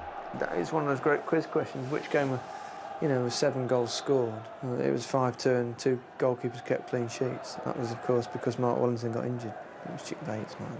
Studded him and he had this hole in his leg. And he struggled on, and why he struggled on, they scored 2, having Leicester taken the lead early on. It's cutting in a lot. The goalkeeper's in trouble, and May scores.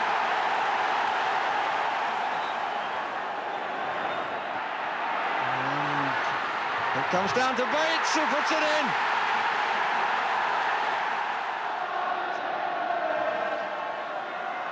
Out by May, only to cross. Bates, Kelly, and he gets the punch to it, to Wallington. And he tries the punch again, and it goes all the way. Kelly saying now, surely he's got to come off. And here's May. Hit Griffin. Oh, his back pass has gone in! There was an own goal equaliser for half-time. Alan Young went in goal. Did OK. Then he got injured. Hurt his head or something. But there's nothing in it, so I don't know why he hurt. And then Steve Lynix went in goal. Smallest goalkeeper in the history of goalkeeping.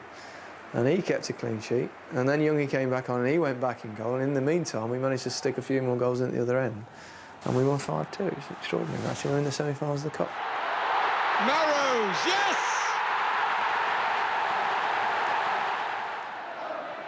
And here's Melrose with a good turn. And Lineker. Really fine move. Lineker has recovered. Melrose is in the middle. And scores!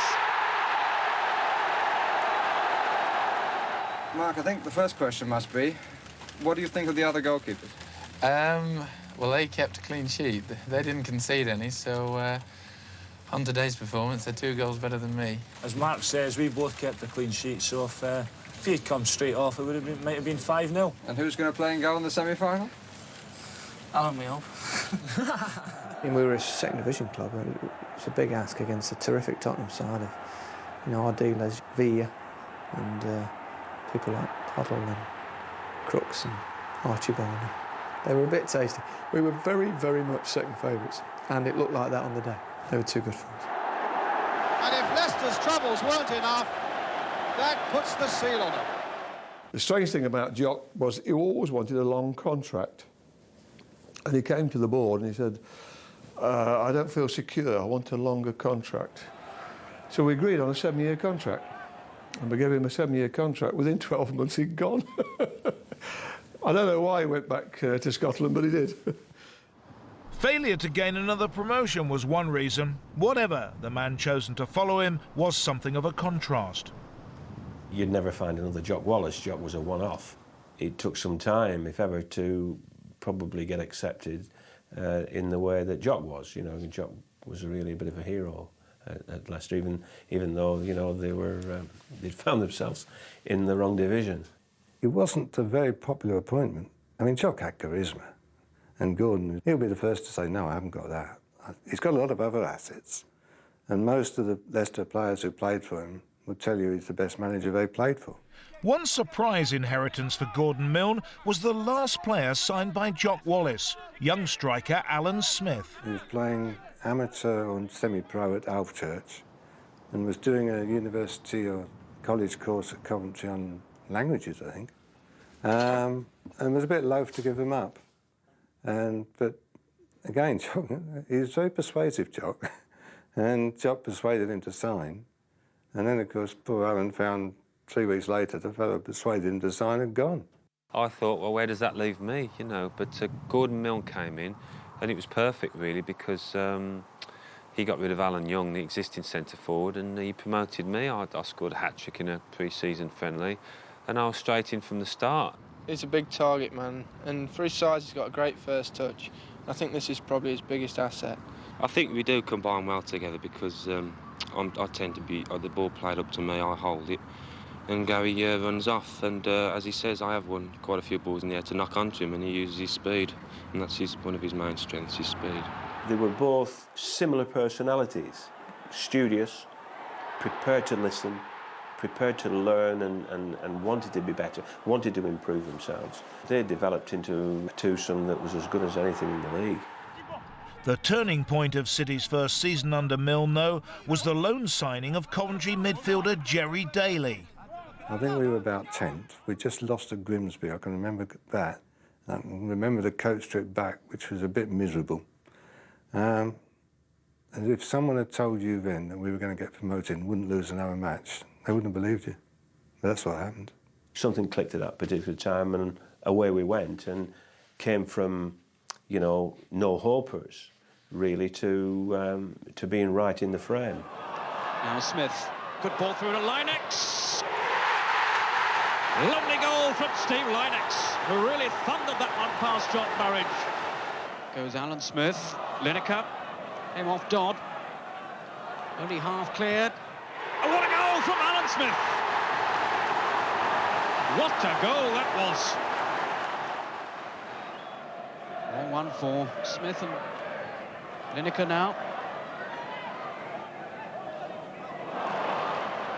Wilson, cross in for Smith.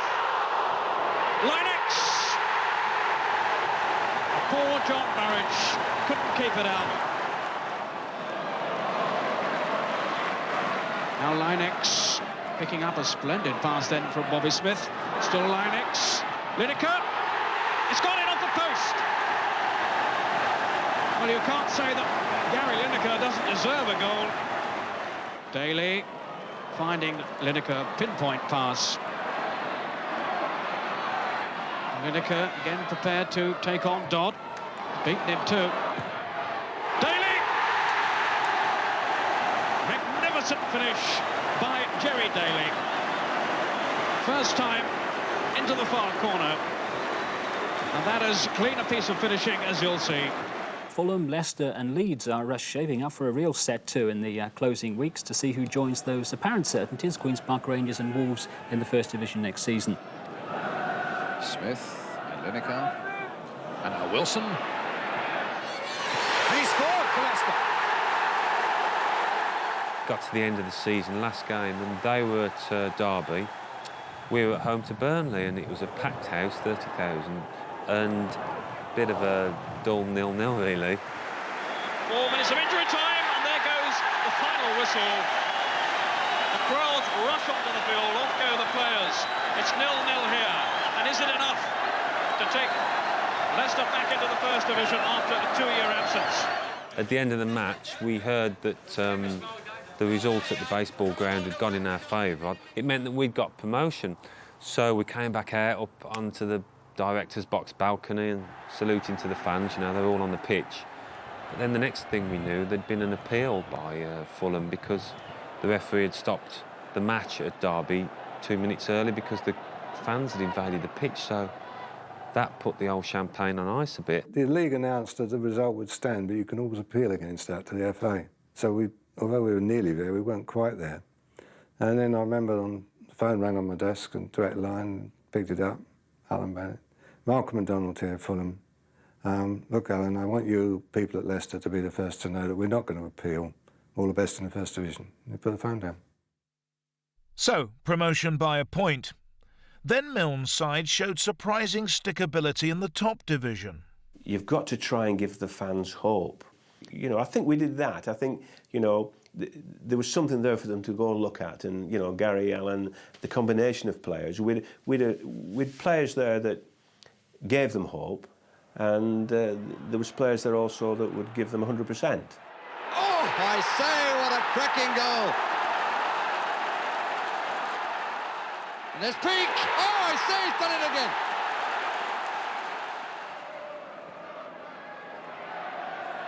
Comes to Lineker. That's good play.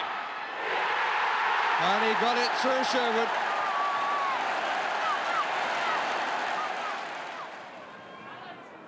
Smith's header, Alan Smith, and he scores. But with average attendances only around the 15,000 mark, money was tight. Kevin MacDonald had to be sold to Liverpool to cut the club's overdraft. But the departure for Everton of local hero Lineker was for different reasons. It was hard leaving, it wasn't easy. You know, I hummed and hard, and it would have been the easiest thing in the world to stay. You know, because I loved the team, and it was the toughest decision in football I ever had to make, but, you know, I was ambitious. There must be a point where they think to themselves, look, I'm not going to win the league here. I'm not going to play in Europe here. And I'm good enough. I know I'm good enough.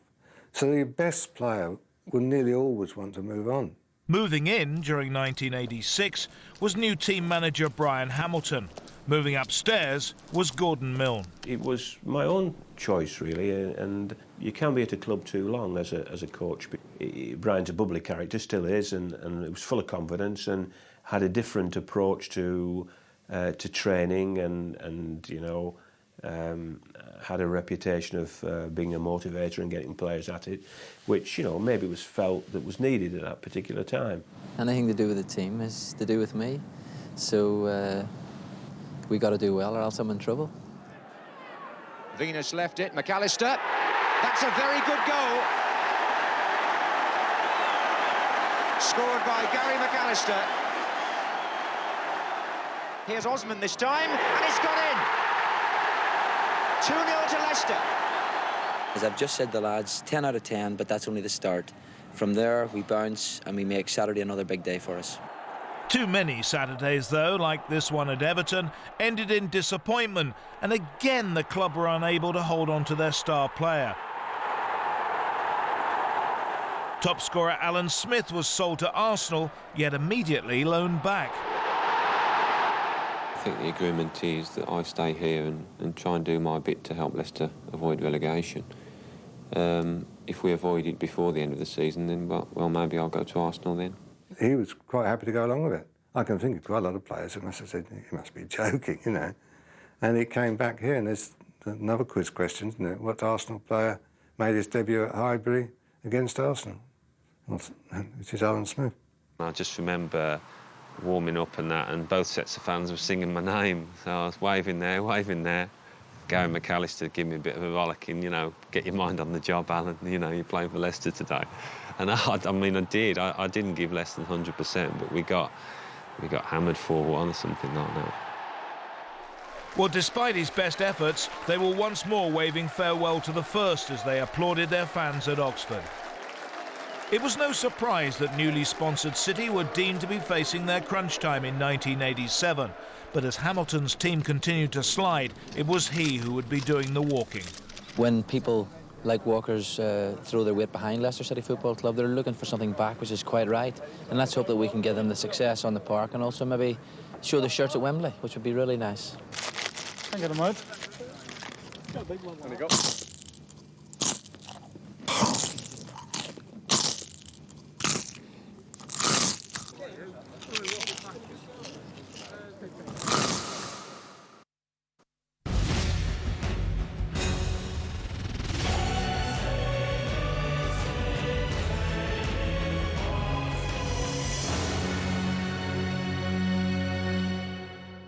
You know, David, I'm sure A Christmas Eve press conference brought an early festive present. The former Spurs manager David Pleat, unveiled as the new City boss. Well, it's a strange Christmas because I haven't been doing anything apart from watching football with an unbiased approach for several weeks now.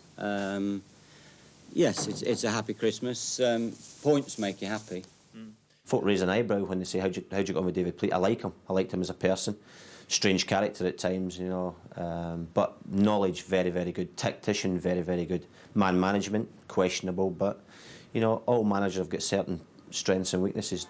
The next 4 months, he was absolutely exceptional. The team just rose up the table, and by the end of the season, we were the best team in the second division. There's no question of it. No danger of being promoted because we were too far back. But the last game, we went to Middlesbrough, who were going to be champions. The whole place was stacked out with champagne. And we won comfortably. I mean, we played them off the park. And so we were looking very much forward to the next following season when I think everybody in England thought Leicester City were the search, so we were going to accompany them. They didn't know where to go. It's just inexplicable. We had a talented group of individuals. It's just that we couldn't gel as a team and put, you know, 5, 6, 7, 8, 9, 10 games together where you don't necessarily win the 10 games, but you certainly don't. You learn not to lose. And performances again were indifferent. The turnover of players under Pleat was quite considerable. Forward Jari Rantanen, the mighty Finn, and record buy Mike Newell, later to Horn City, were two of the numerous faces to disappear from the lineup. I think David's style of training was always fascinating because he would study videos and, you know, he had a wealth of knowledge in that, and he brought gurus into the club, and he would do the Brazilian warm-up where you were skipping and clapping your hands under your legs and technique when you were running and that, and the lads used to look at each other because it was strange. And then he would bring a guru in and, you know, try to tell us how to walk properly and get out your chair properly and how to change the channel in your TV properly, and, you know, it was all fascinating stuff, and I dare say there's method behind the madness.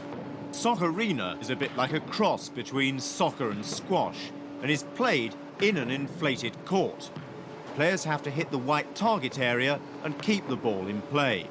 I felt that we could devise something, provided I got the help of 1 or 2 friends, that would make a very efficient game for skill training.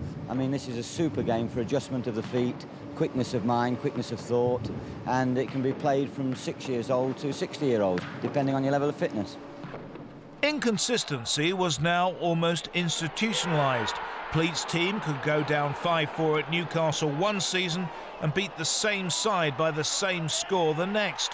It led to a growing campaign for managerial and boardroom change that even took to the skies, and the Pleat out, Shipman out lobby were finally satisfied after a home defeat by Blackburn in January 1991. It's a pity one game makes a big difference. On Saturday we lost. If we'd have won on Saturday, I don't think I'd be talking to you now. It's as silly as that, isn't it? I can only say one thing. I've done the job as best I can within the directives or constraints or whatever the word is of the club. We all knew how hard he'd worked and how near it had been, but it hadn't happened. So we had to make the change, and they asked Gordon Lee to take over for the rest of that season. And I think he got Ali Mocklin to act as his coach from memory as well as playing. Not the most gifted tactical man in the world. He's from the old school, his old Jock Wallace school, where he believed in man management and motivation to win games. And that's what got us through that difficult period. He got people to believe in themselves again, and he was a very likeable guy. There was indeed a revival under Lee, but the trapdoor to the third division was still gaping as City prepared to meet Oxford on the day of the Great Escape. We've been going downhill the last 3 or 4 years, and 3 or 4 years very badly. And to some extent, you know, where we sit tomorrow morning is the culmination of that. We've got to do something about that. And we should be, it doesn't matter whether we finish 22nd or 23rd tomorrow, there'll be a radical rethink about where we go, how we do it, what we're doing correctly and what we are not doing correctly. Well, thankfully for City, the changes would take place at second division level. Defender Tony James's close-range goal securing survival.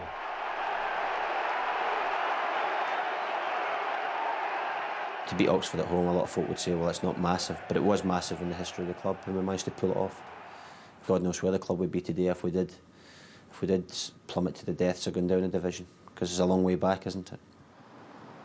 There was no way back for stopgap hero Gordon Lee. The new chairman, Martin George, first hit on Cambridge's John Beck as a potential new boss. But instead he chose a man who'd masterminded Darlington's rise from the Conference to the old third division with 2 successive promotion campaigns, Brian Little. The whole place changed. I mean, it was incredible. Within, I wouldn't say with despair because we got away with it, but that low feeling within weeks had changed to optimism. And you've got to give Brian a hell of a lot of credit for that. One of the things I did on arriving here was take home the video of the year that just had, you know, the survival as it was, because it was a survival. And quite honestly, I never watched it all, because so far through it I thought, hang on a sec, this is probably harder than I thought. They gave some terrible goals away. But having said that, you know, one of the things that I'd introduced at Darlington was not so much a flamboyant side, but a side that were difficult to beat. And I knew that, having watched halfway through this video, that was what I had to do at Leicester. And it was something that was a bit of a trouble for me for my initial few months, because 1 or 2 people used to write letters to me all the time saying, we're not playing good football, you know, you're not doing it the way we should be doing it, and this isn't how Leicester play. And I had to overcome that early doors, but... Did you not write back and say, yeah, but we're winning? No, I used to go and knock on the door. I was a bit fiery in those days. Brian wanted his own team, and he brought with him Alan Evans and John Gregory. I think that's the best management team I've ever worked with. I wouldn't say Brian was the best manager. I wouldn't say Alan Evans or John Gregory were the best at their particular fields, but as a team, they were definitely the best. I used to do the scouting for my clubs at Middlesbrough and when I was a youth coach at Villa before that. And it was quite easy for me to find players that I felt would fit in, and we very quickly established a 3-man central defence. You know, we played with and wing backs.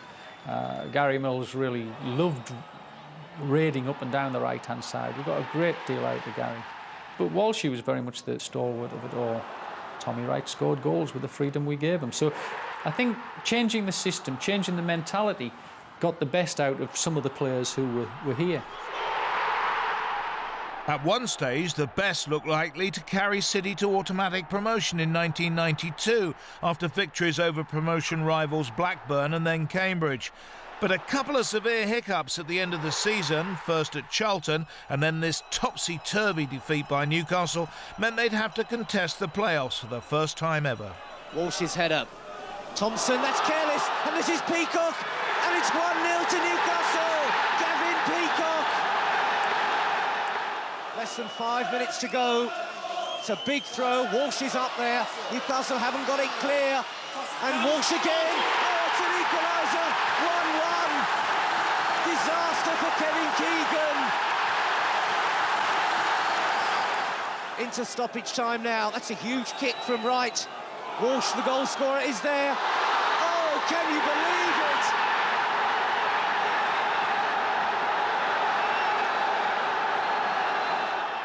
A final placing of 4th. Ironically, the 2-leg semi-finals opposed Beck's Cambridge and Little's City. So once again, there are problems here for Cambridge with Mike Whitlow on the ball. James and Walsh coming in. It's taken short to Steve Thompson. It's a good chip. And here comes Russell. Great goal. Leicester take the lead. In swinging corner, Dion Dublin moving towards the near post. Up goes Chappell and Heathcote. Good one. And it's Danny O'Shea got the last touch. The Cambridge game, the playoff semi-final, is obviously in the top 10. It might even be I have to say this, it might even be my favourite game of all time. As a manager, it was just so good. My team played to their absolute maximum. Cambridge had beaten us 5-1 earlier in the season at their place, and we got really booed off the park. And yet we'd made unbelievable strides, absolutely hammered them, played out of our skin, scored some great goals, and we're going to Wembley for what I believe now is probably the biggest prize in English football. The prize would be entry to the newly instituted Premiership, and the first visit to Wembley in 23 years brought a predictable response from the fans. The City ticket allocation selling out instantly. We'd actually done quite well against Blackburn in the league that year. There was no reason why we shouldn't have done it. But they had all the things in their favour, you know, big game, big name players who probably could play on a big stage. Sellers is in the middle. Speedy's got past Walsh. Has he? Penalty. George Courtney had no hesitation. David Speedy, in the last minute of the first half, has won a penalty for Blackburn Rovers. Mike Newell against Carl Muggleton. They're on the way! Applause from the manager. Delight for the players. There's a saying in football, you do whatever it takes to win a football match. You know, and David Speedy did what he could to win a football match as a professional football player. But the back heel couldn't be picked up by Price. It gives Leicester the chance to break forward again. Grayson getting it forward towards Joachim. Again, he's turned Simons well. And suddenly Portsmouth are in trouble again. As Joachim goes through. A fabulous finish for Leicester. A year later, it was playoff time again. Joachim's first leg winner, the decisive edge between the two sides. Here's Thompson. Joachim alongside him. Still with Thompson. It's a great goal. And that might well settle it. Blackburn, we weren't putting any money on it. Swindon, we thought we'd win. No question about it. It was a great game of football. It was one of those classic Wembley final type of things which people talk about. For all, it's a great game to be involved in. I don't think I've ever been as gutted after a game as I was then. I mean, it just completely knocked the stuffing out of me. You know, it was awful. They've gone from left to right flank. Summerby whips it into Maskell. Well played. Hoddle.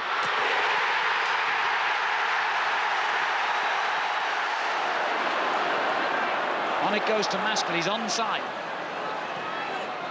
He has Mitchell in the box, otherwise it's full of Leicester defenders. So he goes outside the box to Moncur. Good run by him, and now Maskell!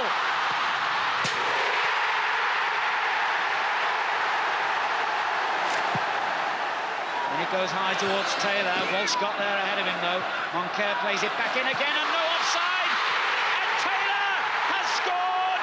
And that surely means it's the Premier League for Swindon Town now! Whitlow has Philpott hugging the left touchline. And Oldfield gets it back to him. That's a good ball. Philpott's cross is an excellent one. Walsh is there! And Joachim buries the rebound! Leicester have a moment of hope. And still Mills, and still. And he curls it beautifully over to the far post. Philpott turning it back in again. Walsh goes up to the keeper, and it's in! It's 3-2! Now Walsh, what a hero he's been, a part in both the goals, scored the second, of course. Whitlow drives forward now. He's got Joachim and looks for Thompson, and Thompson has equalised! It's unbelievable stuff now! Knocks it long for White, and White steals in and goes down, and it's a penalty! The referee has given a penalty for a foul on the substitute. Paul Bodin from the spot for Swindon. He scored!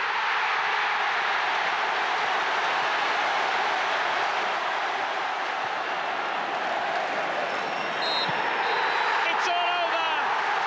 A Wembley classic has ended with victory for Glenn Hoddle and a place in the Premier League for Swindon Town. You can only feel deeply, deeply sorry for Leicester City. For the second time in 12 months, they've tasted defeat. For the 6th time in their history, they've come to Wembley and they will go home losers. If we'd been 3 up and lost 4-3, everybody would have been chucking seats at us, you know. But the fact that we were 3 down and come back, and then, you know, we're just completely devastated. It was a penalty, wasn't it, at the end? I think, oh, I hate that game. I hate thinking about it, to be honest, you know. Was Brian under pressure at that point? No, he was never under pressure at the club. He might have been under pressure from himself. He set very high standards. With a new main stand going up, City were now desperate to reach the Premier League to help fill it. Little's key move in this summer's recruitment was a controversial one. David Speedy was now a City player. Just glad to be here and hope they'll be cheering for me instead of booing at me. I could see Speedo winning us a game, the game, whether it be the final, whether it be a game that took us automatic promotion. I could see him doing it, and I genuinely felt he did. And people might say to me, well, what game was that? And I would say it's the semi-final. It was the semi-final he influenced so much but got sent off. But he got sent off in. But to be honest with you, him being sent off was the best thing for me for the final. The fact that I didn't have to play him in the final was the best thing ever, because he'd done his bit for us. He'd got us there. Speedy will claim it. It doesn't matter who got the final touch. What does matter is that could be the goal that takes Leicester City back to Wembley. We didn't pick the team until the morning of the game. But Walsh said in an interview I've seen that he looked around at some of the lads and thought, what's he doing? Why has he picked this team? Colin Gibson played, who hadn't been a regular in the side. But I'd picked a team that I felt Derby wouldn't enjoy playing against. That's what I had to do. That's what I felt I had to do. Johnson falls onto it brilliantly. Oh, it's a superb goal! Tommy Johnson gives Derby the lead. Blake for Leicester. Coatsworth, that's a dangerous ball, that. And the keeper's beaten to it by Watts. It's gone in! Steve Walsh! Leicester are level! Race. Thompson. Walsh. Good ball back into Joachim. Bit of magic from him, perhaps. It's a good ball. Grayson. And it goes towards... Oh, brilliant save it in! Walsh has scored! Leicester City are in dreamland now! That might be the goal that finally takes them to heaven. Because heaven is what these fans will regard the Premiership as. And Brian Little's team, thanks to the inspirational Steve Walsh, might just have made it at the 3rd attempt. And that's the final whistle. Leicester City have done it. Twice the Wembley losers, now the Wembley champions. And Steve Walsh has come back to give them glory and a place in the Premiership at long, long last.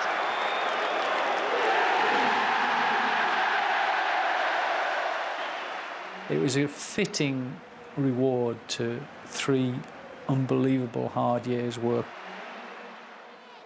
City's first Premiership adventure was a struggle from the start. Just 2 victories gleaned from the first 14 matches.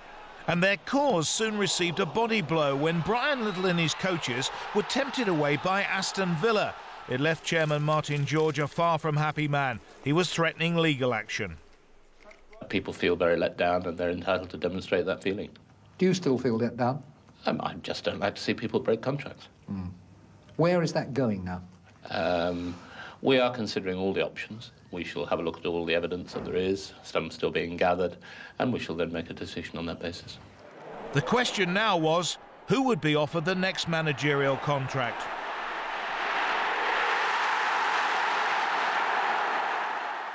Will you apply for the job? No. Why not?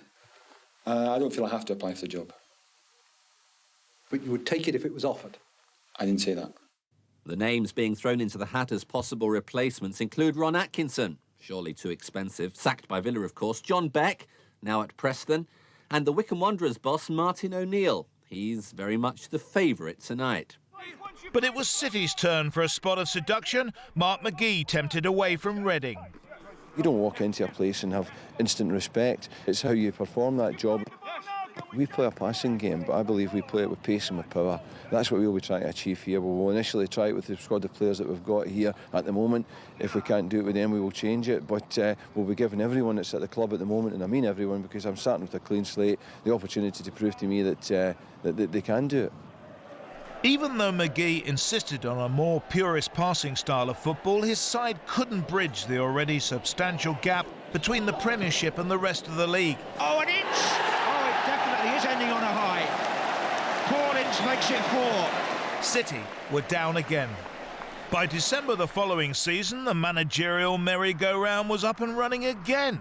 McGee walked out for Wolves, and on the day that City met Norwich, their boss had upped sticks and left that morning. Thankfully, his next stop was Filbert Street.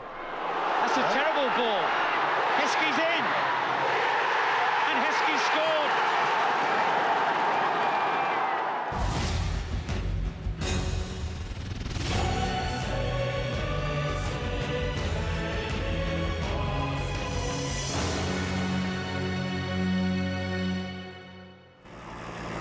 It was a dawn meeting in Leicester. The chairman flew in by helicopter. The new manager arrived in rather more conventional style.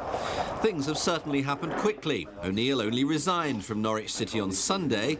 Now he's joined Leicester with a lucrative 3-year contract. I genuinely have looked at Leicester from the last year. Style has changed a little bit. Seems as if we've got a few quality players in as well too. So it's all set up here for promotion. I wanted to come to the football club.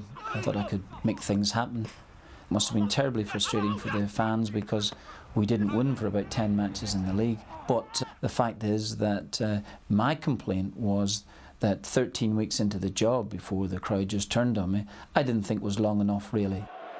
I was prepared to forget the 30th of March 1996 at about 27 minutes past 4 o'clock when the crowd absolutely erupted. Sheffield United scored their second goal in the game. Yeah, I'd forgotten it completely. He went out there that day and sort of spoke to the supporters, and after that game everything just seemed to click into place. Pretty difficult sort of times to come into, but the manager sort of held us all together. Brought in a couple of players on deadline day around about the same time as myself.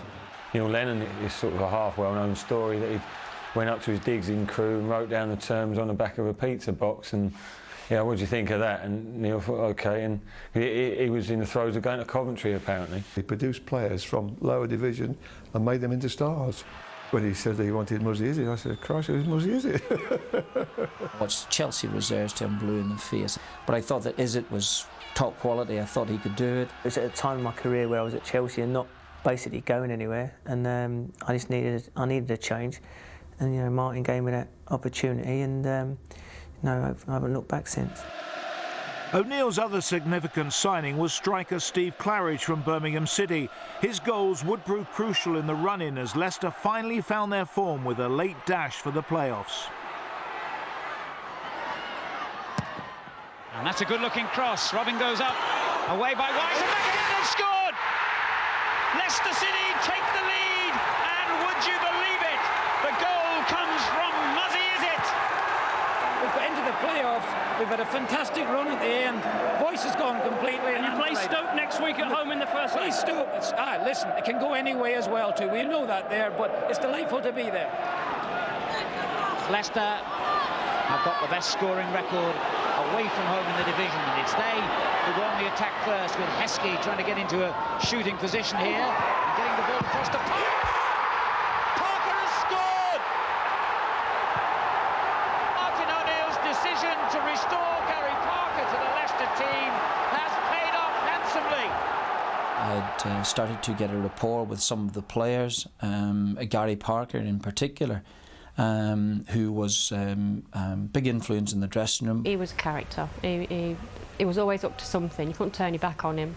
And whatever you do, keep your trousers tight, because he was one for pulling them down. It just turned out to be such a perfect day. Like, you know, the way the game went, extra time, the way we played, and in the end, we really deserved it that day. Houghton. It's a good-looking ball through, and it's in! Andy Roberts scores! Palace are in front. as it's continued his run down the left, and Walsh with a glorious ball sets him clear. That could be a penalty, it is! They're celebrating already, but there's a rather important kick to come yet. Gary Parker, never afraid to take responsibility, will take the kick. And a level!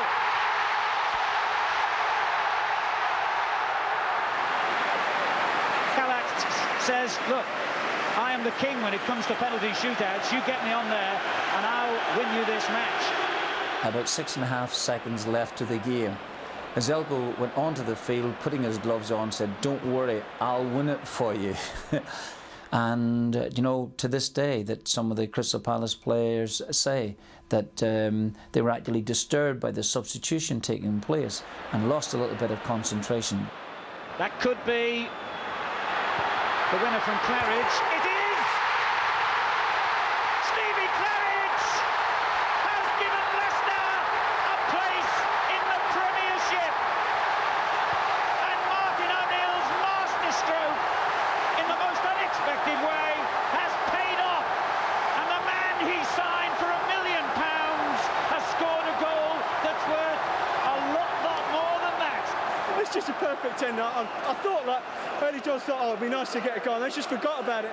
The ball just set up and I've shinned it in, so it's brilliant. You shinned it in? Well, I think so. I don't know what I can't feel my legs are just cramping and everything, but it's just a great feeling. I can't believe it.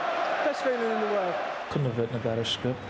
And, you know, that was us back in the big time, and it was a new experience for a lot of us, and, you know, it sort of paved the way for the manager as well. You know, Leicester had a reputation then of being a yo-yo club, so we didn't want to be up and down. You know, it was important that we sort of got some stability there. They were in the big league, but it was no surprise that O'Neill turned to the lower divisions for reinforcements. Matt Elliott arrived from Oxford. He's unproven at Premiership level. But sure, we had a number of players like that. They, you know, Neil Lennon, Muzzy Izzet, people like that were unproven at Premiership level. We're having to gamble again, but I think he's a gamble worth taking. Here's Heskey, it's a clever layoff, and hit in by Claridge.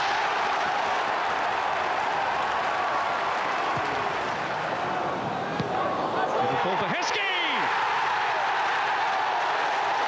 2-0. Grayson to Watts. Claridge. Now Robbins. Good shot on the turn. Oh, that's a great goal, isn't it?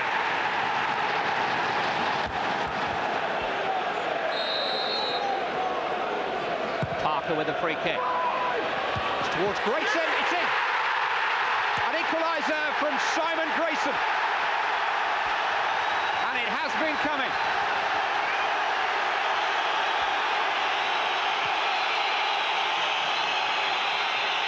The final whistle has gone. It's Leicester City and Martin O'Neill who go to Wembley. The pre-season relegation favourites could end the season with a major trophy to their name. Juninho. Musto has tiptoed into the box. It's Ravanelli though, and now it's Juninho. He's almost got through. Lennon was there. Ravanelli, yes! The shirt covers their head. For the 27th time this season, it's the most important goal in Ravanelli's Middlesbrough career. Could have won them their first major trophy. Walsh has found Robbins though.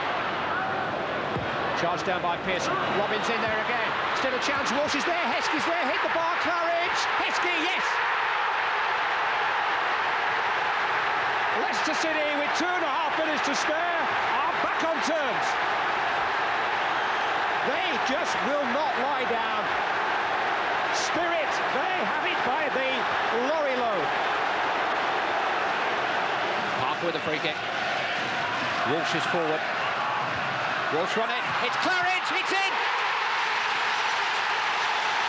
Steve Claridge, who scored the most important goal in Leicester's recent history at Wembley last May to give them promotion, has scored a goal which could win them a cup final now. It's the greatest day in Leicester City's history. A major success for the team who started the season as favourites to fail. Norwich is their match winner. And all the millions spent on the glittering stars who've lit up the English season, and the first major trophy of the season goes to one of the country's bargain hunters, and Martin O'Neill, who just a year ago was facing demonstrations, is now a part of Leicester City's history. It's a great moment for us, a great moment for the football club, and if we can stay in the Premiership, we're in Europe next season. We're actually in Europe next season. Hey, I don't know what I'm talking about. Steve, let's have a quick word about the goal, very briefly. It's happened again. I mean, it just popped out. I think Waller's got into it. I've just managed to nick it in the corner. It's just fabulous. Can't believe it again. And tonight, it's glory and silverware for Leicester City.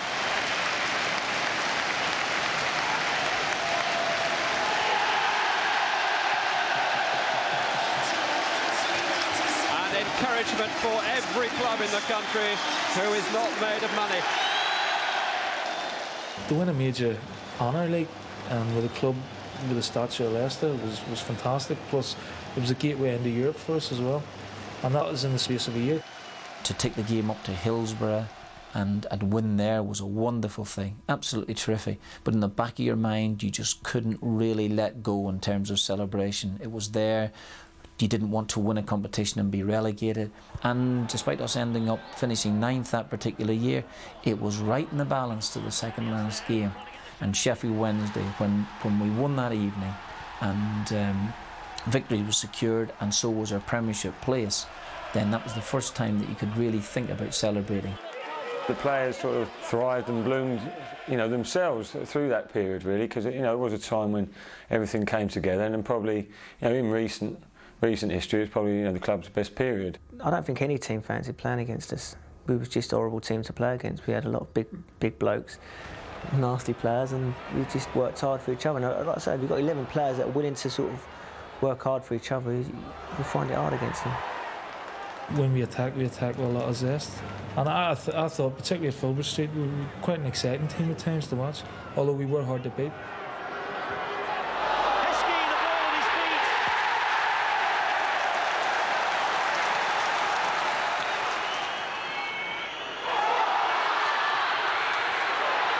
It's deflected, it's two!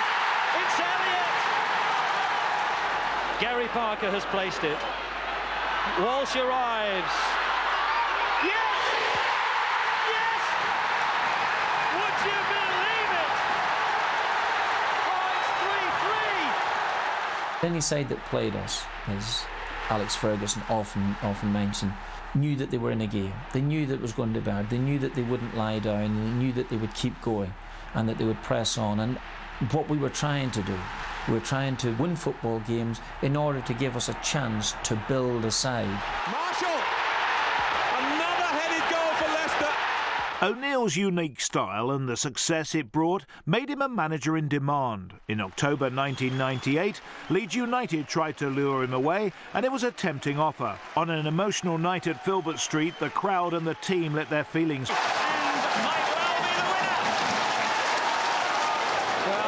Proves to be the last goal Leicester City scored under Martin O'Neill's management. It's a very special one.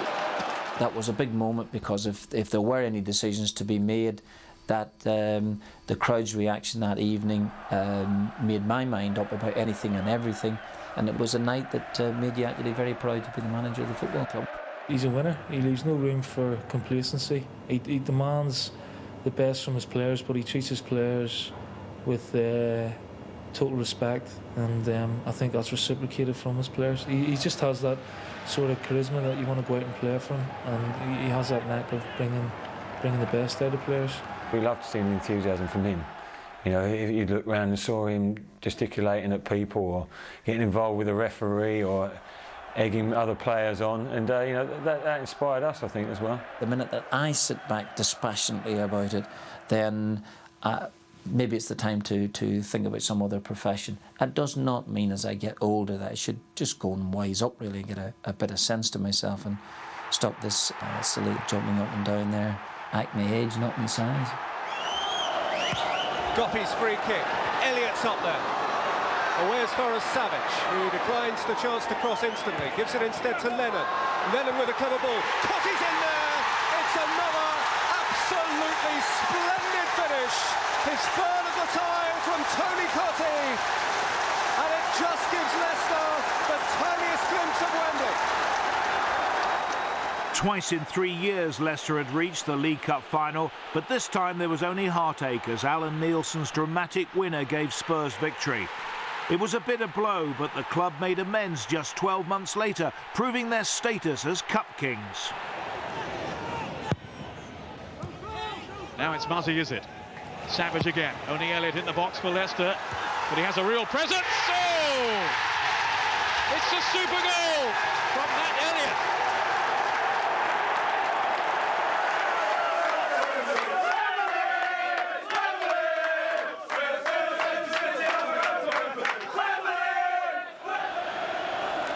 Heskey is on the near post. Here's Elliott. The crossbar in. Matt Elliott strikes for Leicester City. Lacking a cutting-edge trap here. Can they find one here? With a good flight by Jones. It's Kelly! Oh, there's the answer. David Kelly!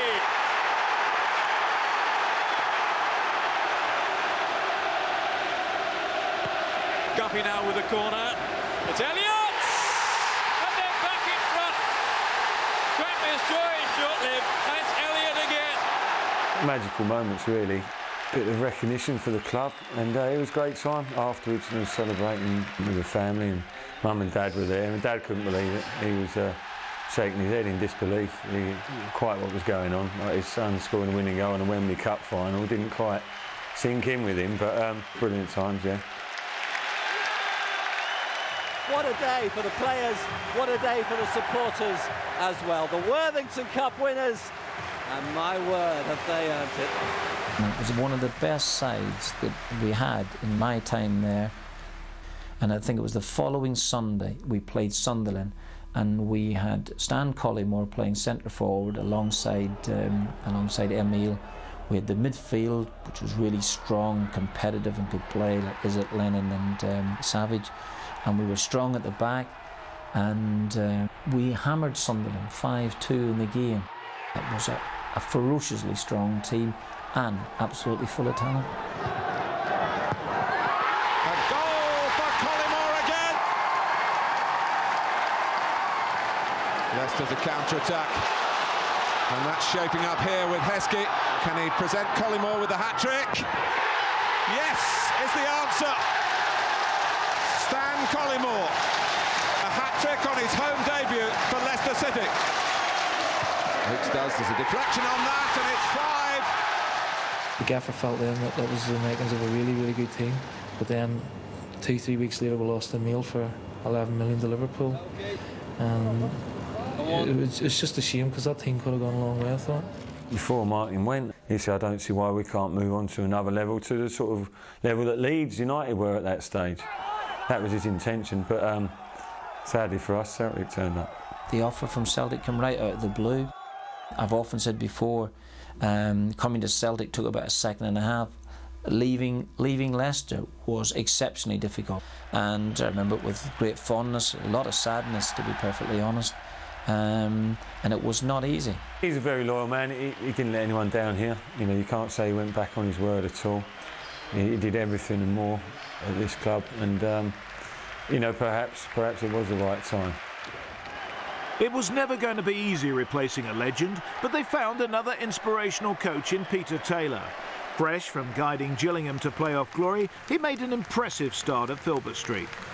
He started off on fire, but then you got supporters talking about, you know, Champions League and top 6 finish and stuff like that. How long are Leicester City going to stay where they are now, realistically? Well, all we can do is carry on playing and working as hard as we've done in the first 8 league matches. That season started off amazingly well, didn't it? What was it, after 8 games or so, top of the league. We soon came down to earth, really, with a top of the table clash against Man U, and they put out pretty much a reserve team. You know, we thought, well, if we're ever going to beat them, you know, today's the day, and went on to trounce us 3-0. Peter Taylor has seen 3 go by this afternoon, and it could have been more, in all honesty. We lost 1, we lost 2, we lost 3. And it was only because really we had such a good start to the season. I think that we managed to stay up that year. Back into the crowd. Easton goes there! What a story! In the final minutes, Wycombe lead. After the Wycombe defeat, wasn't it, obviously, that everything seemed to go downhill pretty sharply, and we didn't really change things at the start of the next season. It just didn't work out. He tried his best, we tried our best for him, but it just didn't happen. It's hard to put your finger and blame any one particular person, but certainly anything that could go wrong did go wrong for us. Taylor's second season began in calamitous fashion, and he never recovered from this opening day 5-0 mauling by Bolton. It was no surprise when in October the club brought in a new management team of David Bassett and Mickey Adams. We're struggling, that was for sure. You know, I mean, I didn't think that league tables never lie.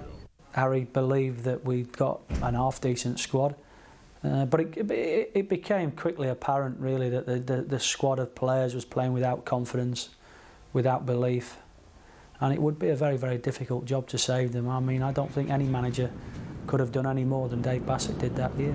A collapse in form and results, but the foundations for a new era were being laid with the construction of the magnificent Walker Stadium. It meant saying farewell to Filbert Street, but everyone who saw the new home was impressed.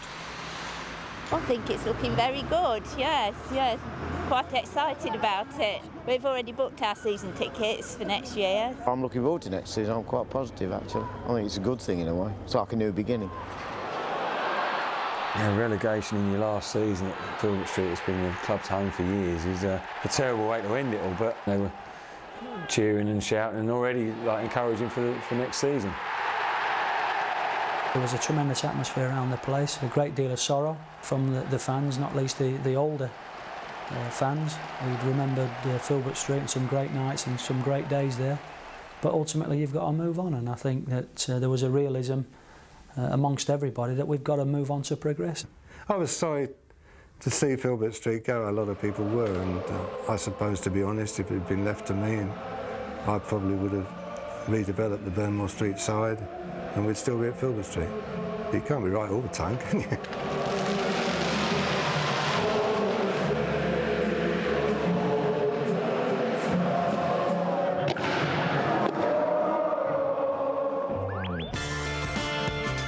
Despite relegation, the new stadium was a real cause for optimism. Yet around the corner lay the darkest days in Leicester's history. As debts spiralled out of control, the club was forced into administration, and its very existence was under threat. There were certainly some dark days, I've got to say.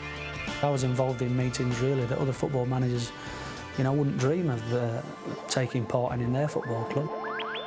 I've had nothing but success at Leicester, and then we get relegated, and then we go into administration, and then it seemed like football comes second. It was hours from going completely. The people talk about, and I've had letters from people saying there are alternatives, but realistically they weren't. The alternatives were pie in the sky. Many times as a player, his goals had saved the day, but now, along with other dedicated supporters, Gary Lineker had helped save the club. I had the opportunity to do what every fan at Leicester would want to do, and thankfully been in a position that I could afford to chip in myself. And as long as people's expectations don't get silly, because none of us are incredibly wealthy people, but hopefully I think we've already restored stability. Dean's coming in! It's Brian Dean! Leicester have turned it round! They are alive and kicking! Dicker. Even wider is Impey now. And goes over the outstretched leg of the defender and hooks the ball across here. Oh, fantastic goal! Muzzy, is it? What a goal from the Turkish international. That's right out of the top drawer. And that's why Leicester are near the top of the First Division. I was lucky that we had a strong manager, and a manager that believed in us and that could take us that extra mile. What I said to my staff, really, more than anything, was, listen, whatever's happening around the place, we come in here with a smile on our face. We don't let anybody be affected by it. And if we lose the games of football, it's because we've not been good enough. It's not been because we're in administration. Dicker! 1-0! Great finish! I think the players got to take a little bit of credit for soldiering on, really, last season. It could have been an excuse to let things fizzle out. We took it positively and realised the seriousness of the situation and used that to our advantage. And I think everyone's determined to get in the Premiership, but we had that extra bit between our teeth, I think, to make sure we didn't fail at the first time of asking. We could well be a yo-yo team, but it's my job to try and avoid that. If we can have a go in each game and we can hold our head up high when we come off the pitch, then I'll be more than delighted. I think Mickey Adams has done a tremendous job. He's a man's man, he's an honest manager, and he's got an eye for a player, and he's just kept it going. And massive achievement last year to get us out of that first division. We've got our club back. The fans got the club back. And people that run in Leicester City Football Club now, at least the fans genuinely know they're there because they love the club. We haven't got pots to throw around like Chelsea and that, and I don't suppose we ever will have, because it's going to take a long time for us to get out of the position we've been put in. But to see 32,000 here at Walker's Stadium, with the atmosphere it's got now, there's not a bad seat in the house. It's absolutely brilliant. And the future, for me, for Leicester City, is looking bright. Nallis! What a goal! That is